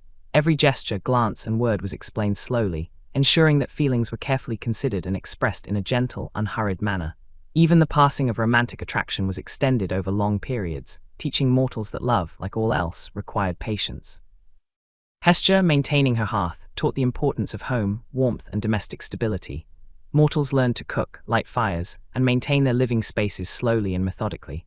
Every meal, every flicker of flame, and every act of care was conducted with deliberate thought, stretching simple tasks into extended lessons in responsibility and mindfulness. Finally, Zeus observed all these efforts, ensuring that mortals grew and developed under the guidance of the gods. He did not hurry them, nor did he intervene unnecessarily.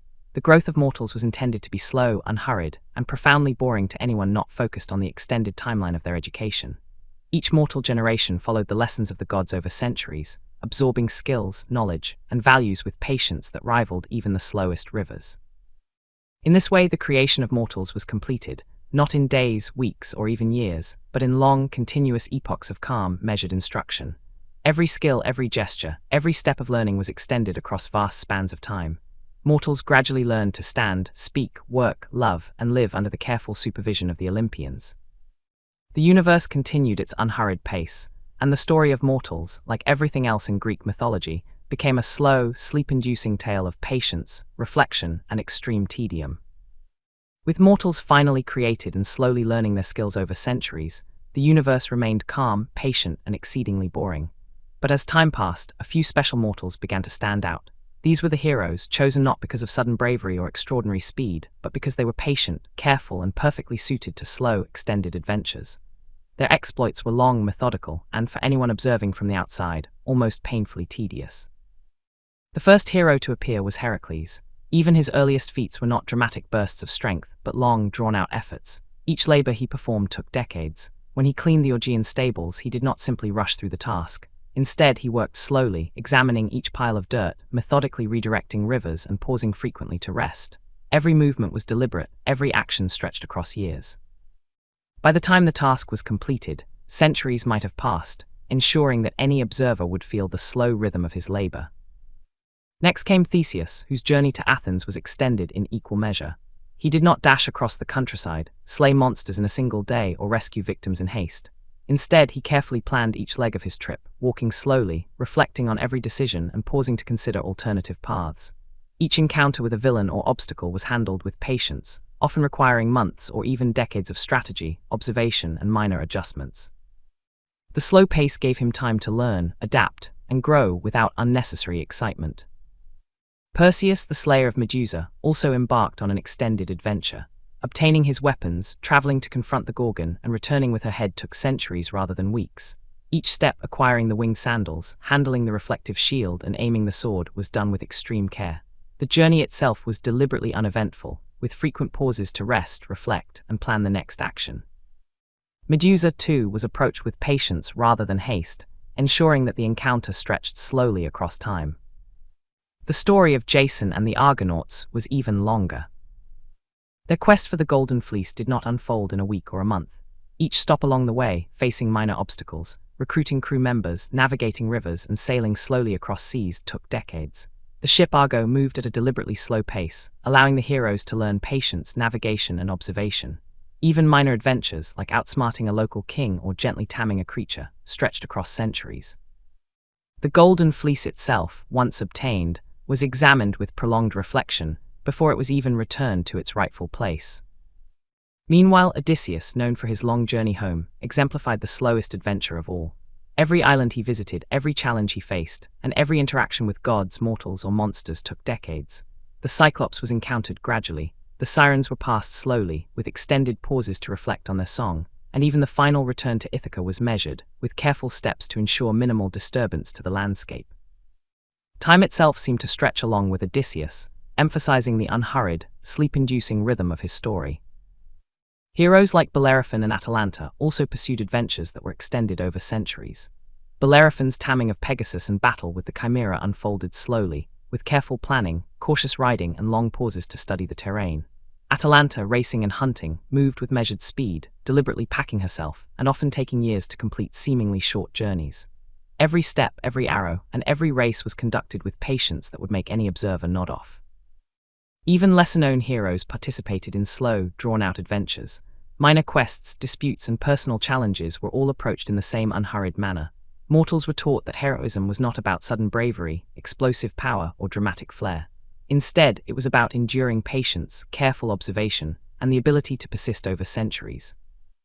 Every action, from defeating monsters to retrieving sacred objects, was extended, prolonged, and profoundly boring to anyone expecting excitement. The gods themselves occasionally influenced these heroes, but always in a slow, measured way. Athene offered advice, but only after decades of observation. Hermes guided messages, but with pauses long enough for generations of mortals to consider their meaning.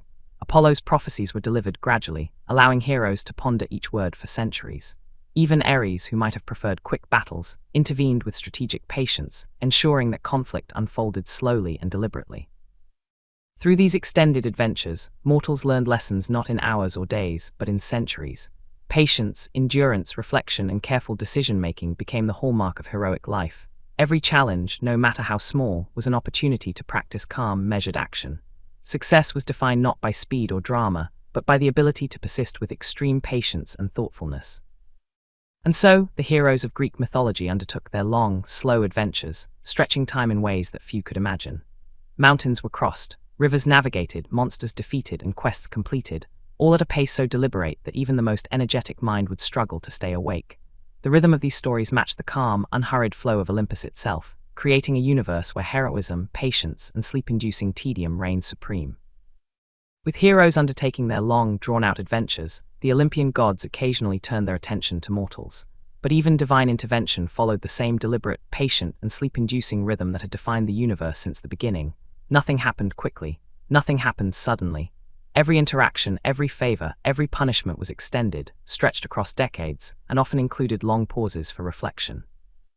Zeus, ruler of the skies, occasionally influenced mortal kings and cities, but always slowly. When he decided to send a storm or a bolt of lightning, it was first carefully observed for centuries. Clouds were studied, winds were measured, and each drop of rain considered. The storm, when it finally arrived, rolled gently across the land, giving mortals ample time to notice, react, and adapt. There was no sudden destruction, only prolonged, sleepy interference that seemed almost polite in its packing. Poseidon, the god of the sea, affected mortals with equal patience. He could calm a raging ocean or stir gentle waves, but only after centuries of deliberation. Sailors might notice slight changes in currents or tides, but the differences were subtle and stretched across generations. Even shipwrecks, when they occurred, were carefully measured events, with waves rolling lazily and the vessel moving slowly toward its fate. Poseidon's interventions emphasized caution, reflection, and the long-term consequences of mortal actions. Hades, ruling the underworld, also practiced extreme patience. Souls who arrived at his domain did not face sudden judgment. Instead, their fates were considered slowly, with careful deliberation. Decisions about punishment or reward were extended over decades, giving the dead time to settle into the underworld's quiet rhythms. Even the act of getting a soul to its place was a slow, methodical process, emphasizing the unhurried nature of all divine influence. Demeter, overseeing agriculture and harvests, intervened in the mortal world with her characteristic patience. Crops that struggled to grow were slowly encouraged with gentle changes in weather, soft rain, and prolonged sunlight. Mortals planting fields received subtle guidance, often noticing that their harvests improved only gradually. There was no sudden miracle or dramatic growth. Instead, crops matured at an almost imperceptible pace, teaching mortals patience, observation, and long-term care. Athene, the goddess of wisdom, influenced kings, strategists, and inventors with extremely drawn-out lessons.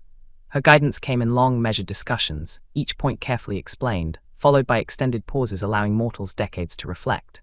Even minor advice could take centuries to fully implement, and often required repeated reminders delivered with patience bordering on tediousness.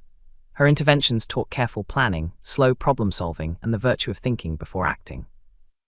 Apollo, the god of music, light, and prophecy, shaped mortal affairs through subtle, extended influence. Prophecies were given slowly, one word or phrase at a time, with decades of silence between each part. Mortals could ponder, misinterpret, or reflect endlessly, making decisions at an almost glacial pace. Similarly, Apollo's music and light affected hearts and minds gradually, inspiring emotion and thought over generations rather than in sudden bursts. Artemis, overseeing hunting, animals, and wilderness, also interacted with mortals carefully. Hunters, travelers, and villagers might notice gradual shifts in wildlife patterns, subtle guidance in tracking, or soft lessons in respecting nature. Every intervention was extended, giving mortals ample time to learn patience, observation, and restraint. The rhythm of the forests, rivers, and mountains matched the slow, unhurried pace of the goddess herself. Ares, the god of war, tempered even conflict with slow consideration. Battles were never sudden or hasty. Instead, skirmishes, disputes, and wars were observed carefully, and interventions were made deliberately. Heroes and armies were guided gradually, with centuries of planning before a single move might be made. Even aggression, the hallmark of Ares, was slowed to a crawl, emphasizing strategy, timing, and careful thought over impulsive action. Aphrodite influenced love, marriage, and relationships with an extended hand. Affection, desire, and attraction unfolded slowly under her guidance. Mortals learned to appreciate beauty, nurture relationships, and cultivate love at a deliberate pace.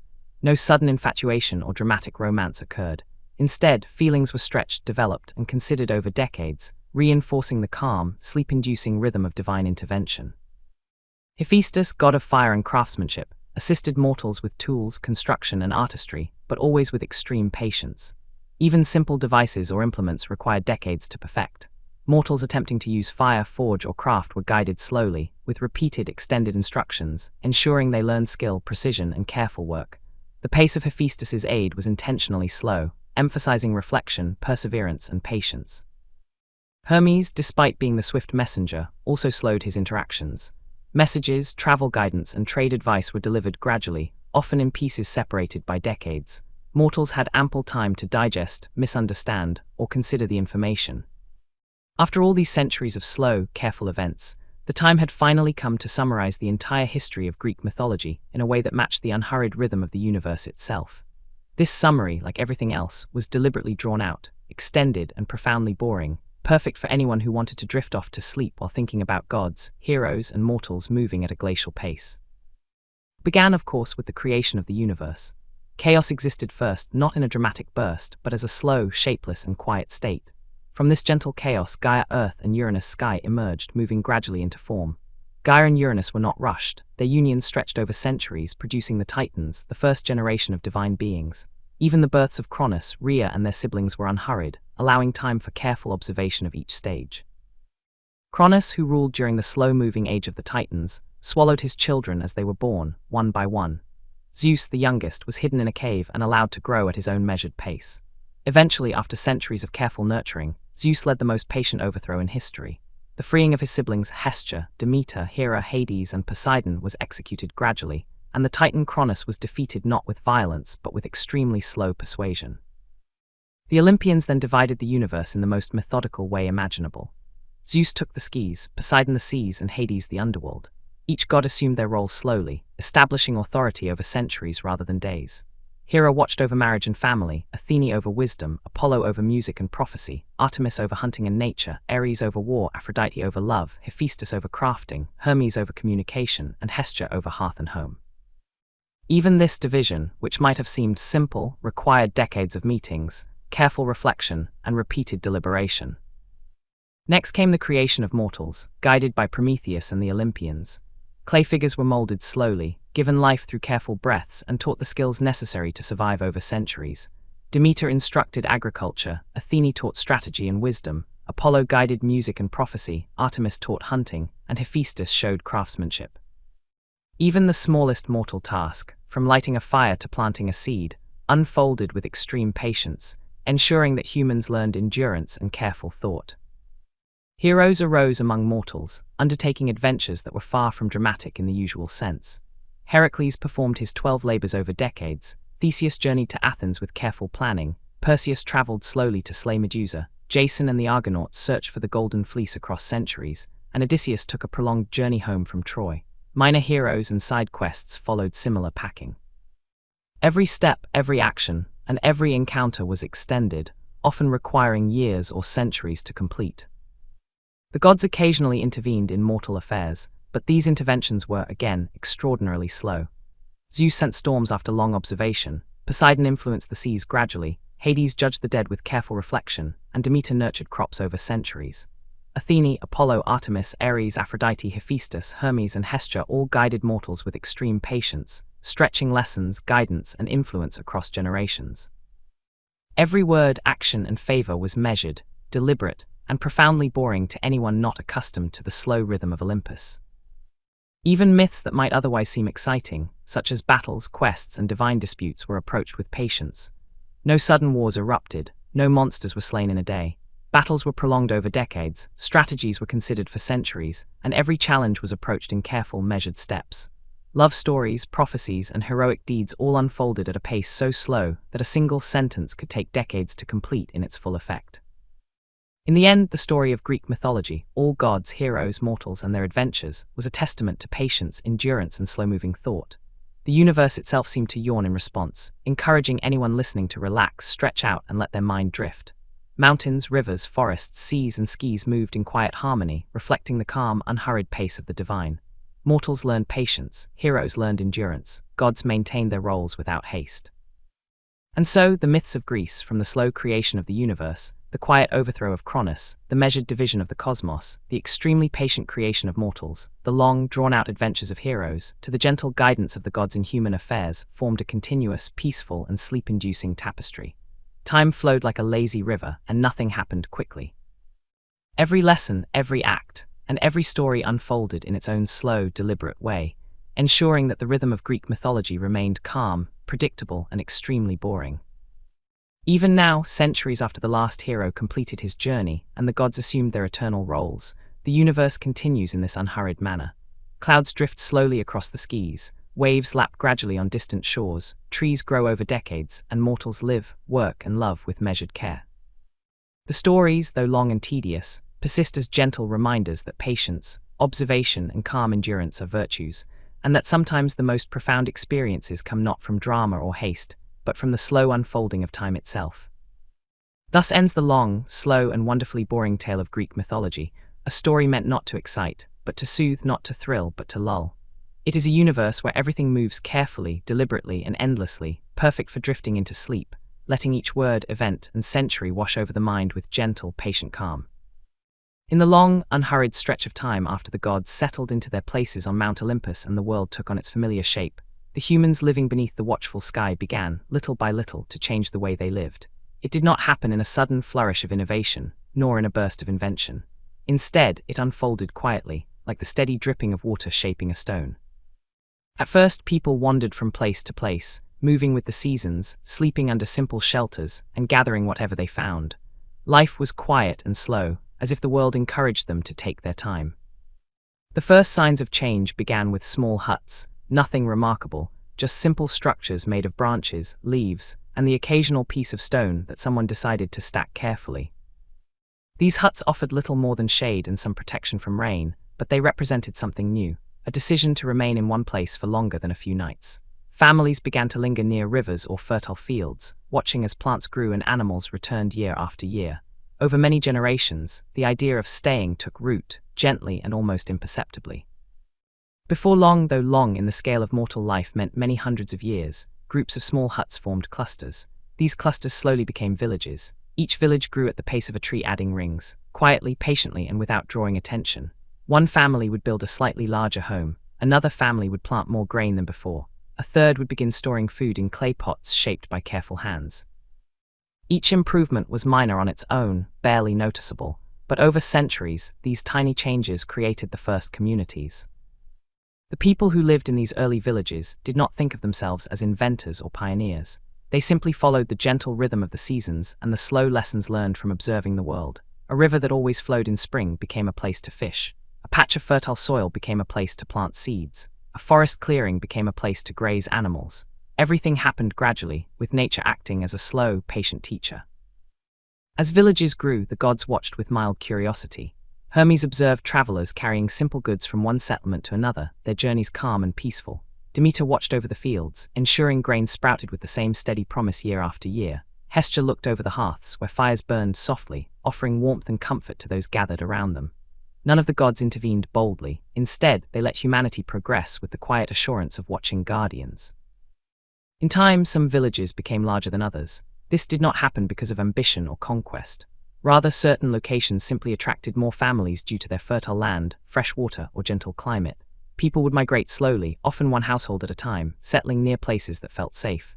These growing settlements eventually became towns. In places like Argos, Mycenae, Thebes, and Corinth, clusters of homes expanded over long centuries. Paths between houses became simple streets. Open spaces evolved into marketplaces, but even these changes unfolded in a peaceful, almost sleepy fashion. As towns grew, they needed quiet leadership. Not everyone agreed on everything, and disputes, though mild, arose occasionally. In these early communities, people respected age and wisdom. Those who had lived longest often had the calmest voices and the most patient judgment. Over time, these elders would be approached when decisions had to be made: where to build a new granary, how to divide land, or when to plant the next season's crops. Slowly, without grand ceremony, these respected figures became leaders, and after many generations, they simply became known as kings. The first kings were not mighty warriors with crowns and armies. They were thoughtful elders who preferred long discussions to quick decisions. Their courts were no more than shaded spaces under trees where people gathered to speak and listen. They ruled with gentle authority, taking years to settle certain matters because they believed every decision deserved patience. In the kingdom of Argos, one such king would rise early each morning, sit by a small fountain, and listen to the concerns of his people one by one. He never hurried. A single case might take days to resolve as he asked calm questions, sought the opinions of others, and let everyone speak at length. People did not mind the slowness, they trusted it. Meanwhile, trade began to form between the growing towns. Travelers walked along dirt paths carrying jars of olive oil, baskets of grain, and simple pottery. These journeys were long and quiet. Travelers would stop at villages for days, resting, sharing news, and exchanging goods. Early marketplaces were tranquil affairs where merchants displayed their wares on cloth mats, and buyers spent long minutes examining each object before making a trade. At the same time, simple boats appeared along coastlines and rivers. These were small wooden vessels, pushed across calm waters by long paddles. Sea travel was never rushed. Fishermen and merchants studied the wind, waited for favorable tides, and moved gently along the coasts. In time, these boats carried goods between islands, and the Greeks began to see themselves not just as villagers, but as part of larger regions connected by water. While the towns grew, the gods continued to watch carefully from Olympus. Zeus observed the slow rise of kings with approval, appreciating their patient nature. Athene encouraged the careful development of agriculture, weaving, and craftsmanship. Poseidon favored those who sailed respectfully, honoring the gentle rhythm of the sea. The gods rarely interfered, for humanity was progressing exactly as the world intended, steadily, quietly, without conflict or haste. And so, centuries passed like flowing water, unnoticed and gentle. Cities grew slowly, kingdoms formed cautiously, people learned gradually, nothing unfolded with urgency. The world of early Greece settled into a peaceful rhythm, shaped not by sudden events or dramatic changes, but by the quiet, patient work of countless generations, each adding a small stone to the foundation of civilization. It was a time defined by slowness, a fitting beginning for the long, sleepy story of Greek mythology. As the early cities of Greece settled into their peaceful existence, the world drifted into what would later be remembered as the Age of Kings, a time not marked by great battles or loud declarations, but by gentle rulers, quiet decisions, and endless patience. This era did not begin with fanfare or celebration. Instead, it emerged gradually, like the slow thickening of morning fog across a calm valley, unnoticed until it fully enveloped the land. These first kings were not chosen through dramatic contests or divine proclamations. They rose gently, shaped by time, experience, and the soft respect of their people. Most had spent decades listening, learning, and mediating small disagreements between neighbors. They had grown gray slowly, one strand of hair at a time, while the people around them began to rely on their wisdom. Eventually, without any single moment marking the transition, they simply became rulers. King Minos of Crete, one of the earliest among them, governed from the palace at Knossos, a sprawling complex of rooms and corridors that had grown over centuries, added piece by piece like an endlessly expanding puzzle. Minos was known not for fiery authority, but for his calm and measured presence. Each day, he walked the long, quiet halls of the palace greeting workers, listening to their thoughts, and making decisions only after long consideration. His rule was so steady and methodical that even Hermes, the swift god of messengers, often paused when passing through Crete, as if the island's slow rhythm compelled even divine speed to soften a little. Far across the sea in the city of Aegina, King Aeacus ruled with a similar gentleness. His people trusted him deeply, not because he commanded fear, but because he embodied patience. If two citizens argued, Aeacus invited them to sit with him in the shade of old olive trees. He would listen silently as they spoke, nodding with small, thoughtful motions, letting long minutes of quiet settle between questions. It was said that Aeacus's silence alone often resolved disputes. people sometimes reached agreements simply because the calmness around him made arguments feel unnecessary. In Argos, King Phoroneus was known not as a conqueror but as a unifier. He believed deeply in conversation, taking great pleasure in long discussions about fields, rivers, and household matters. His people felt safe speaking with him, knowing their concerns would be met with reassuring nods and slow, thoughtful replies. Under his rule, Argos prospered, not with wealth or power, but with peace and steady growth. These first kings rarely raised armies. They viewed conflict as something to be avoided through dialogue, patience, and respect. Their courts were not filled with noise or clashing opinions. Instead, soft murmurs drifted through the air as petitioners took turns presenting their cases. Often, a single decision required hours or days of discussion, and no one minded. Life moved slowly, and people understood that careful decisions brought harmony. Across the land, the Greeks built shrines to the gods, but even these sacred acts unfolded at an unhurried pace. A temple might take generations to complete, with each new layer added by children and grandchildren of the original builders. Marble columns rose little by little, shaped meticulously by craftsmen who spent decades perfecting their art. Temples to Zeus, Hera, Athene, and Apollo slowly dotted the landscape, standing as quiet symbols of devotion rather than ambitious displays of power. The gods, for their part, watched this era with quiet approval.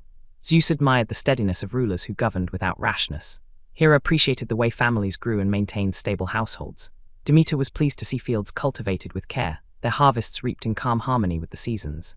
Even Ares, god of war, found little to do in this peaceful age, and often spent his time wandering forests or resting on secluded hillsides, enjoying long moments of silence. Trade, too, blossomed at a slow and soothing pace. Travelers moved between cities with packs of wool, pottery, and grain. They rarely hurried, taking long rests at riversides, sharing stories and admiring the landscape. It was common for merchants to stay in a town for months, not days, building trust and familiarity with local families before exchanging goods. As a result, trade routes formed not through urgent necessity, but through relationships strengthened over decades. Some of the earliest written laws emerged during this time. They were simple, gentle guidelines meant to encourage cooperation and kindness. Many related to farming, when to share water from a river, how to divide land fairly, or how to resolve issues with wandering livestock. Kings read these laws aloud in calm, measured voices during gatherings in town squares, ensuring that everyone understood their purpose and spirit. The people listened attentively, nodding slowly, appreciating the clarity and fairness. In this way, a sense of order settled over the land, not enforced through threats or punishments, but nurtured through shared understanding. Craftsmanship also flourished. Potters spent long hours shaping clay, smoothing its surface with gentle motions. Their kilns glowed softly at night, warming the villages with their orange light. Weavers worked patiently at their looms, creating fabrics with intricate patterns that took months to complete. Blacksmiths hammered metal with rhythmic, calming strikes, forming tools and weapons not for war, but for farming and daily life. Music drifted through the air in the evenings. Simple lyre melodies filled the quiet streets as people gathered under the stars to share stories and songs. These gatherings were never loud or boisterous. Instead, they carried the same slow rhythm as the rest of life. A bard might spend an entire evening telling a single small tale, pausing often to sip water, reflect, and allow listeners to absorb the story fully. Children grew up surrounded by this rhythm of patience. They learned to work the fields calmly, to speak with respect, and to listen carefully. As they grew older, they took on roles within the community, some as farmers, others as merchants, craftspeople, or assistants to the king. Everything unfolded step by step, with no rush or urgency. And so, the Age of Kings lasted for centuries. Cities expanded, but always gradually. Temples rose, but always carefully. The people lived without fear of sudden changes or disruptions. It was a time of stability, gentleness, and quiet progress, an era that laid the foundation for all the great myths and adventures yet to come, though no one living in that peaceful age could have imagined what lay ahead. For now, the world moved slowly, like a calm river winding through a wide valley, its waters steady, peaceful, and soothing, an era perfectly shaped for rest, reflection, and the soft unfolding of time. Perseus, the future slayer of monsters and accidental troublemaker of kingdoms, did not begin his story with excitement. In fact, things started so slowly and uneventfully that most storytellers would skip straight ahead to the action.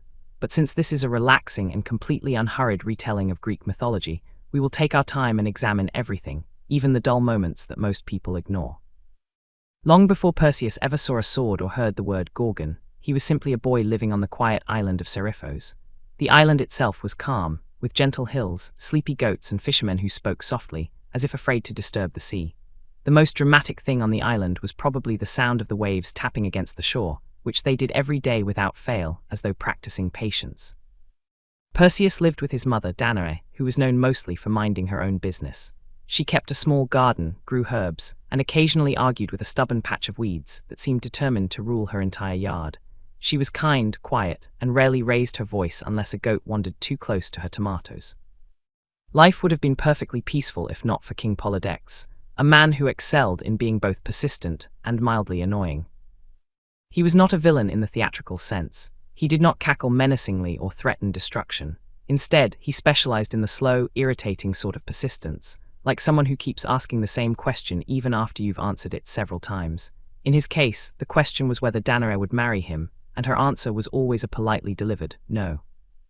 Perseus, still young but protective of his mother, often found himself stepping between Polydectes and Danae in conversations. He did not shout or wave his fists. He simply stood there, which somehow irritated the king even more. Polydectes, being a king, did not enjoy being blocked by a teenager. One quiet evening, the king decided that he had had enough of being ignored. He invited everyone on the island to a feast. The people came because refusing a king's invitation was generally considered rude, and also because the feast promised roasted fish, fresh bread, and an impressive collection of olives. The islanders did not get many feasts, so they were willing to overlook Polydectes' questionable motivation. As the night wore on, Polydectes announced that he intended to marry a woman named Hippodamia. This was surprising to everyone, including Hippodamia, who had not been informed. Still, she handled the news with remarkable calm. She simply blinked twice and continued sipping her drink. Polydectes then demanded that each guest bring him a grand gift to celebrate, preferably something rare and difficult to obtain. Perseus, who had arrived without a gift because, well, he had no idea there would be this kind of announcement, spoke without thinking. "I can bring you anything," he said confidently, "even the head of Medusa if you want." The entire feast went silent. A nearby fisherman choked slightly on an olive. Someone dropped a spoon. Even the wind seemed to pause. Polydectes smiled, a slow, carefully controlled smile that suggested he had been handed exactly what he wanted. "Very well," the king said, "bring me the head of Medusa." Danae stared at her son with wide eyes, the look of someone who had just watched a person volunteer to run into a burning building. When the feast ended, she walked home in a cloud of worry, and Perseus followed behind her, quietly regretting every word he had ever spoken.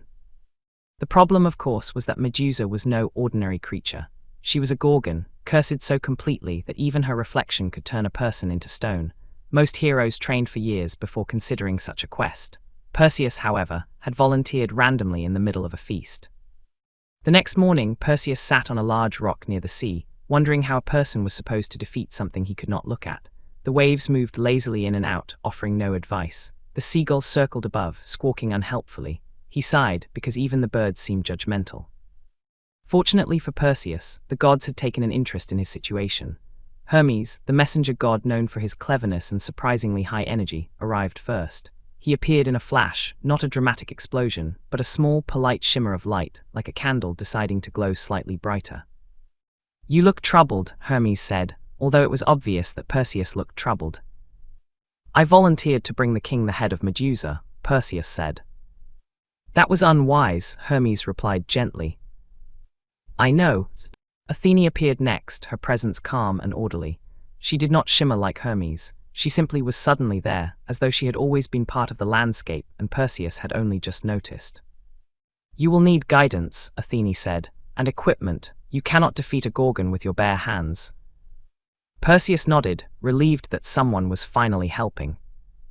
Hermes handed him a pair of winged sandals, light, delicate, and surprisingly comfortable. "These will help you travel," Hermes said, "fast, silent, and far." Athene presented him with a polished bronze shield. It gleamed softly in the sunlight, but she quickly turned it away from his face. "You must not look at Medusa directly," she warned. "Use the reflection in this shield to see her safely." Perseus took a deep breath. Things were beginning to feel real, scary but real. "Where do I find Medusa?" he asked. "That," Hermes said, "is complicated." And it truly was. Medusa lived somewhere deep in a land so distant and so foggy that it might not have had a name. The directions were vague, partially mythical, and involved asking a group of old women called the Grii, 3 sisters who shared a single eye and a single tooth between them. Hermes explained this in a tone that suggested he was aware of how strange it all sounded. The journey began slowly. Perseus walked for days, then used the winged sandals when the terrain became steep and unfriendly. He slept under quiet skis, ate simple meals, and occasionally questioned his life choices. The sandals were fast, but Perseus preferred not to rush. The world around him was peaceful, rolling hills, murmuring streams, and forests where the trees whispered softly. Everything was calm, too calm, the kind of calm that slowly eases the mind towards sleep. After many days, Perseus finally reached the land of the Graeae. He found the three sisters sitting on a rocky ledge, arguing in soft, raspy voices about who deserved to use the eye next. The sisters looked ancient, so ancient that even time itself probably apologized when passing them. Perseus approached quietly and with a quick movement, snatched the eye from their hands. "Give that back," one sister croaked. "When I have my answers," Perseus said politely. "Where is Medusa?" The sisters sighed dramatically, muttered among themselves, and finally pointed him toward the distant land of the Gorgons. Only then did Perseus return their eye, which they grabbed as though it were the most precious thing in the world. His journey continued, but we will pause here momentarily, allowing the gentle calm of the moment to settle. Perseus floated above the landscape with the winged sandals, heading toward a destiny he did not fully understand. The wind brushed softly against him. The world stretched endlessly in quiet shades of blue and green. For now there was no danger, only the steady rhythm of flight, the peaceful sigh of distant hills, and the slow, unhurried beating of a young hero's heart. His real challenges lay ahead, but this chapter allows us a moment of peace before the storm. Perseus continued his calm, unhurried journey long after leaving the Graeae behind. The three old sisters, still muttering to themselves, faded into the distance until they were no more than tiny shapes on the horizon. The air grew cooler as Perseus drifted over the landscape, carried gently by the winged sandals Hermes had gifted him. They flapped with a soft, rhythmic sound, nothing loud, nothing dramatic, just a constant whisper that blended easily with the breeze. It was surprisingly soothing, like the quiet turning of pages in an old book. Below him, the land changed gradually, as if the world itself was stretching, shifting into unfamiliar territory at the slowest pace imaginable. Rolling fields turned into rocky plains, and the soft green hills gave way to wide, grey expanses dotted with lonely patches of vegetation. Even the sky looked different, less bright, more muted, almost sleepy. Everything ahead felt like a place the world had forgotten, a region where time did not hurry and sound did not echo far. Perseus wasn't in a rush. Despite the growing danger of his quest, he felt oddly calm. Perhaps it was the quiet landscapes, or perhaps it was the certainty that the gods were watching over him. Whatever the reason, his nerves settled into a steady rhythm. Step, glide, breathe. Step, glide, breathe. The journey stretched out like a peaceful dream. He followed a faint path that wound between low cliffs. At times the wind rose, pushing gently from behind as though encouraging him forward. At other times it slowed, swirling lazily around him, but never enough to trouble him. Even the land seemed intent on moving him along without urgency. Eventually, Perseus came upon a wide valley. The entrance was marked by two enormous boulders, leaning inward like ancient guardians who had grown tired from centuries of standing. Moss covered their surfaces, glowing faintly in pale green patches. The valley itself was quiet, so quiet that Perseus could hear his own breath echoing softly off the stone. He descended slowly, sandals tapping lightly on the ground. The air felt heavier here, though not dangerous, just thick, still, like a room that had been closed for a long time. He walked along a narrow stream that trickled lazily through the valley, its surface barely rippling despite his steps near the edge. A gentle mist hovered above it, drifting aimlessly, never rising too high nor sinking too low. The whole place felt suspended between worlds. Ahead he saw a small cluster of stone pillars, worn down by centuries of wind and weather. They weren't ruins of a grand temple, nor markers of some ancient city. They looked more like natural formations that, over time, had coincidentally assembled themselves into the vague impression of a gathering place. Curiosity tugged at Perseus, so he approached. As he drew nearer, he realized these pillars were not entirely natural. They had faint carvings on them, simple lines, crude shapes almost unfinished. The design seemed hurried, or perhaps created by someone who did not care for artistic perfection. Most of the carvings were of eyes. Big eyes, small eyes, round eyes, oval eyes, eyes everywhere. Perseus recognized immediately who they reminded him of. "The Graeae," he murmured. Whoever carved these symbols likely worshipped or feared the three sisters long ago. The idea made sense. The Graeae had probably been around for countless ages, far more than Perseus could comprehend. It was only natural that people might leave offerings or symbols in such a distant region. Perseus touched one of the carvings gently with his fingers. The stone was cold and slightly rough. He closed his eyes for a moment, letting the silence settle around him. The quiet valley felt almost like a place designed for rest, not a destination, but a pause between destinations. A midpoint where travelers, exhausted by miles of walking and uncertainty, could breathe. But the calm did not last forever. As Perseus resumed his journey, the landscape began to shift subtly. The rocky plains grew darker in color, the wind colder. Shadows lengthened even though the sun had not moved much in the sky. The scent in the air changed too, from dry earth to something older, a faint hint of decay. Not strong enough to alarm him, but just enough to suggest he was nearing a place few dared to visit. He knew he was drawing close to the home of the Gorgons. Hermes had described it as a land that the world itself tried to forget, a place untouched by mortals, steeped in silence. Medusa and her sisters had lived there since the curse, withdrawn from all life. Even the birds avoided the region. Their absence was noticeable. Perseus hadn't heard a chirp or flutter for hours now. The ground sloped downward into a deeper valley. Large stones lay scattered, some cracked, some oddly shaped. A few leaned in strange angles, almost as if they had once been something else entirely. Perseus didn't need Athene to explain what he was seeing. Statues. But not statues carved by human hands. Statues formed from unfortunate travelers who had looked directly at Medusa. They stood frozen in lifelike poses. A warrior with shield raised, a hunter mid-step, a woman holding a woven basket. Their faces were so detailed that Perseus could almost feel the emotions captured in that final instant of fear. He shivered, not from cold but from understanding. This was no ordinary quest. This was a place where even heroes had failed.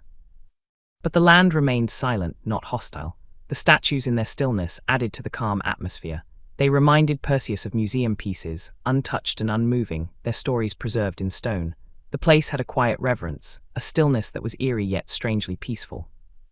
He walked carefully, using the shield Athene gave him not to look ahead, but as a guide for the path. The reflection on its bronze surface revealed outlines, shapes, and movement behind him, above him, around him. He trusted it more than his own eyes now. As he advanced, the world grew even quieter, until the silence became a kind of presence, thick, heavy, almost like a soft blanket laid over the land. Perseus's own breath seemed louder than before. His footsteps echoed faintly, each step reminding him he was alive in a place where many were not. Then at last he saw a dim light flickering ahead. It wasn't fire or sunlight. It looked more like a pale glow, moon-colored, shimmering faintly against the rocks. He approached slowly, staying low. When he reached the edge of a cliff, he saw it. A wide, flat field, sheltered by tall cliffs on all sides.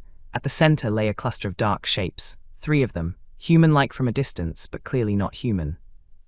They were sleeping. Medusa and her 2 immortal sisters. The immortal Gorgons lay wrapped in shadows, wings curled, claws folded inward. Medusa, the only mortal one among them, rested with her back turned. Her snake hair shifted lazily, as though dreaming. This moment, this very calm, very quiet moment, would determine everything. But not yet. Perseus crouched behind a boulder, heart steady but alert. He did not attack. He simply observed, letting the sleepiness of the moment sink in. He felt the weight of the shield, the gentleness of the sandals beneath him, the faint breath of wind brushing against his skin.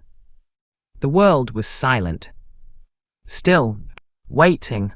And Perseus, young and steady, prepared himself for what came next.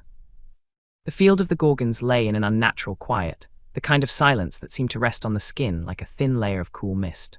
Perseus remained behind the boulder for a long moment, letting the stillness settle deep into his breath. Nothing moved except a drifting curl of fog, and the occasional slow ripple of Medusa's serpentine hair as the snakes adjusted themselves in sleep. There was no roar, no trembling ground, no monstrous awakening, just the faint, rhythmic hiss of resting creatures who had long since been abandoned by the world. Perseus knew he must act, but he did not rush.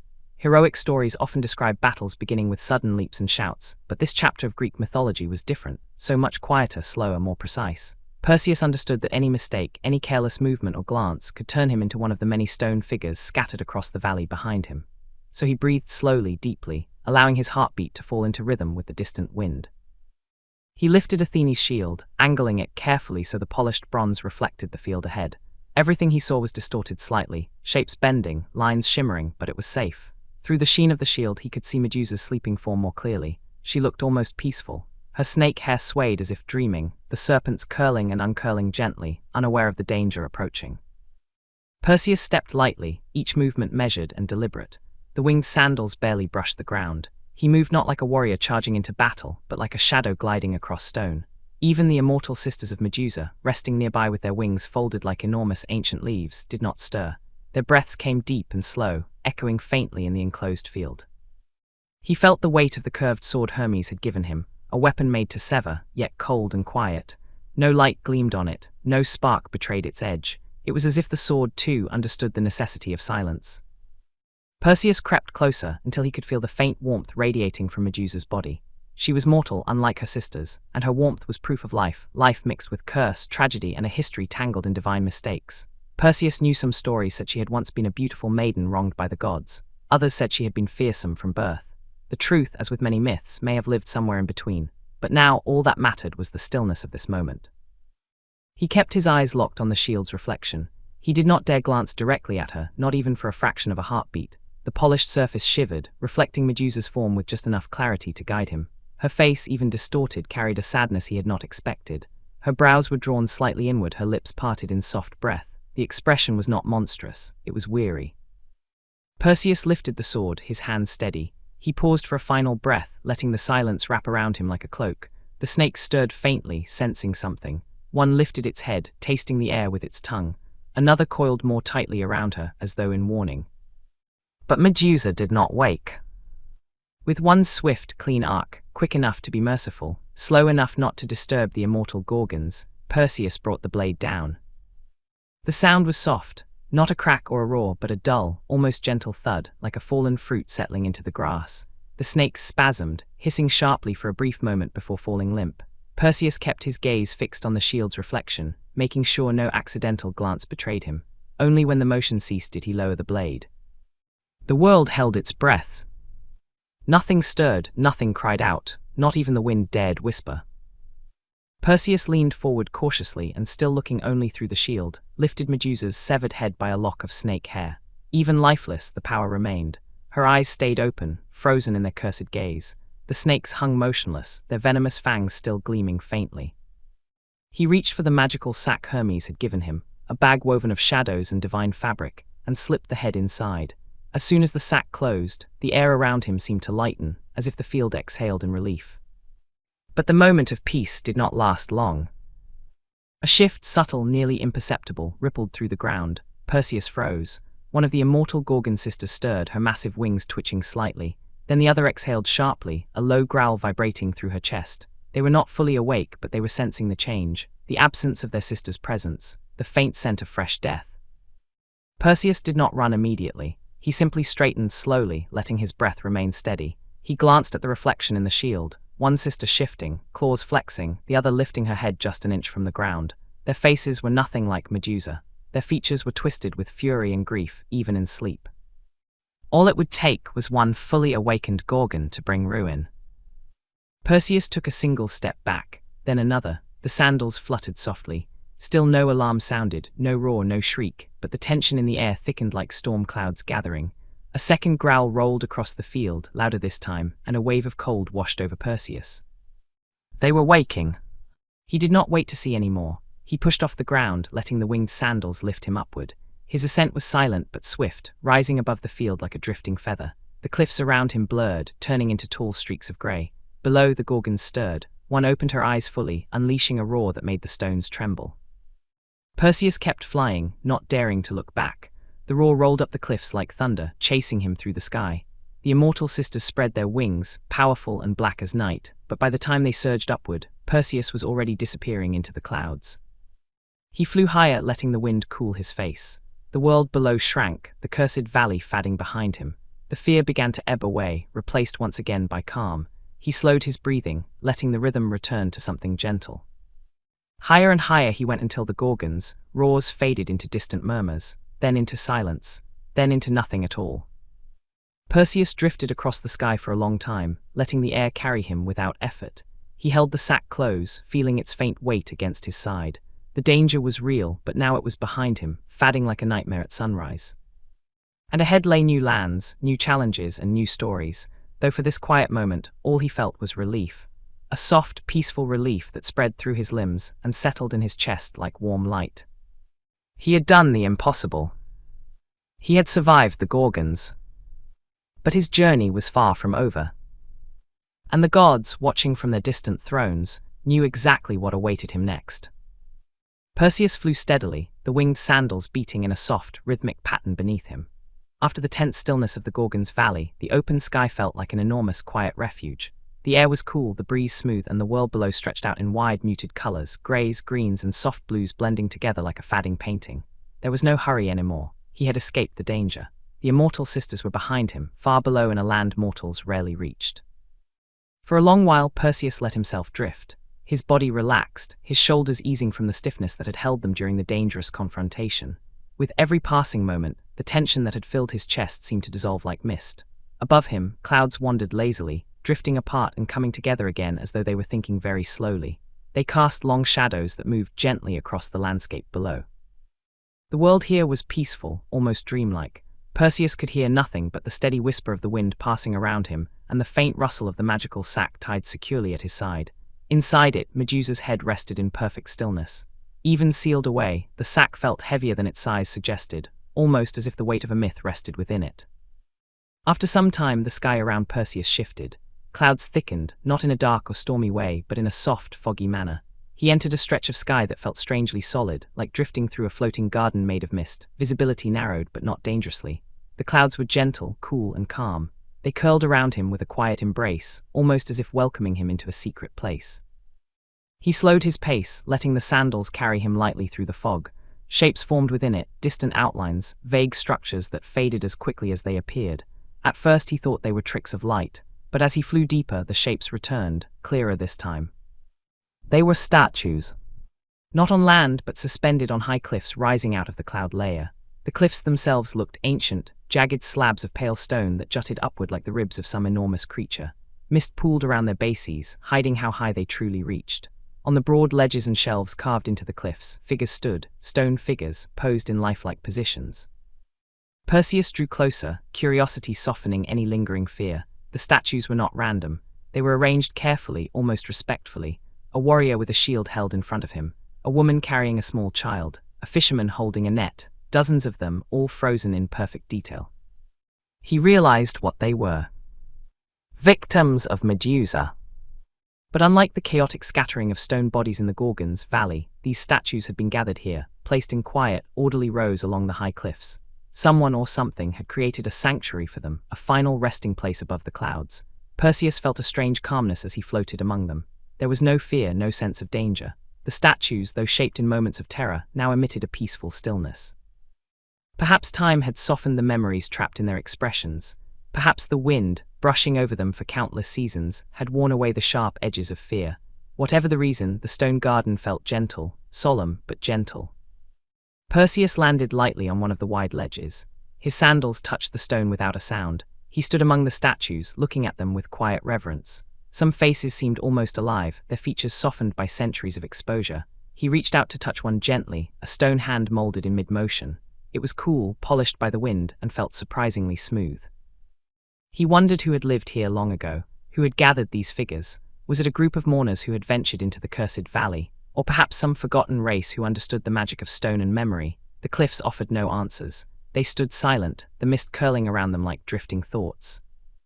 Perseus continued along the ledge. The statues stretched as far as he could see, forming quiet corridors of stone people. Each one told a silent story, lives interrupted, journeys cut short. But in this serene place, their stories did not feel tragic anymore. They felt preserved, honored, given a sort of immortality. He paused near a statue of a man holding a lyre. The musician's fingers were carved as if mid-pluck, and the stone strings were so thin and delicate that Perseus couldn't imagine how they hadn't broken over the years. A soft breeze passed through, and for a heartbeat, Perseus could almost imagine hearing a faint musical vibration, a ghost of a song that might once have existed. The air was cool but not cold. The mist was dense but comforting. The sky above glowed with sunlight filtered through cloud layers, soft and diffuse. Perseus felt as though he had stepped into a place between worlds, a sanctuary for lost souls. He continued walking until he reached the far end of the ledge. There, at the highest point of the cliffs, stood the largest statue of all. It was twice the height of a man, carved with extraordinary detail, depicting a figure with a hooded cloak and arms outstretched as if welcoming all who arrived. The face beneath the hood was calm, its features serene and wise. Perseus stood before it, sensing a quiet power in the stone. This statue was different. It did not seem to be a victim, but rather a guardian, perhaps the overseer of this place, a silent caretaker. He bowed his head slightly, instinctively showing respect. I carry the weight of the one who caused this, he murmured softly, though no one was there to hear. May their stories rest in peace. The wind flowed past the statue's form, humming softly like a gentle reply. Perseus stepped back, realizing he could not linger here forever. The sanctuary felt timeless, but he had obligations waiting beyond the clouds. Danae, his mother, still lived under the pressure of King Polydectes. Perseus himself still had promises to fulfill, journeys to complete. He inhaled deeply, letting the peaceful atmosphere settle in his chest one last time. Then he activated the winged sandals once more. They fluttered softly, lifting him off the stone. The statues did not stir. They simply watched, eternally calm, as he rose above the ledge and drifted back into the open sky. The clouds closed behind him like a curtain, hiding the sanctuary from view. He looked over his shoulder once, seeing only a faint shimmer where the cliffs had been. Then the world expanded again into rolling landscapes far below. The wind carried him gently forward. Ahead lay the long journey back toward Seriphos, toward home, toward unfinished business. But for now, in this quiet stretch of sky, Perseus allowed himself a long, peaceful breath. He felt lighter, both in body and spirit, as if passing through the stone garden had taken away some invisible weight. The adventure would continue. But the sky, for this moment, was his peaceful companion.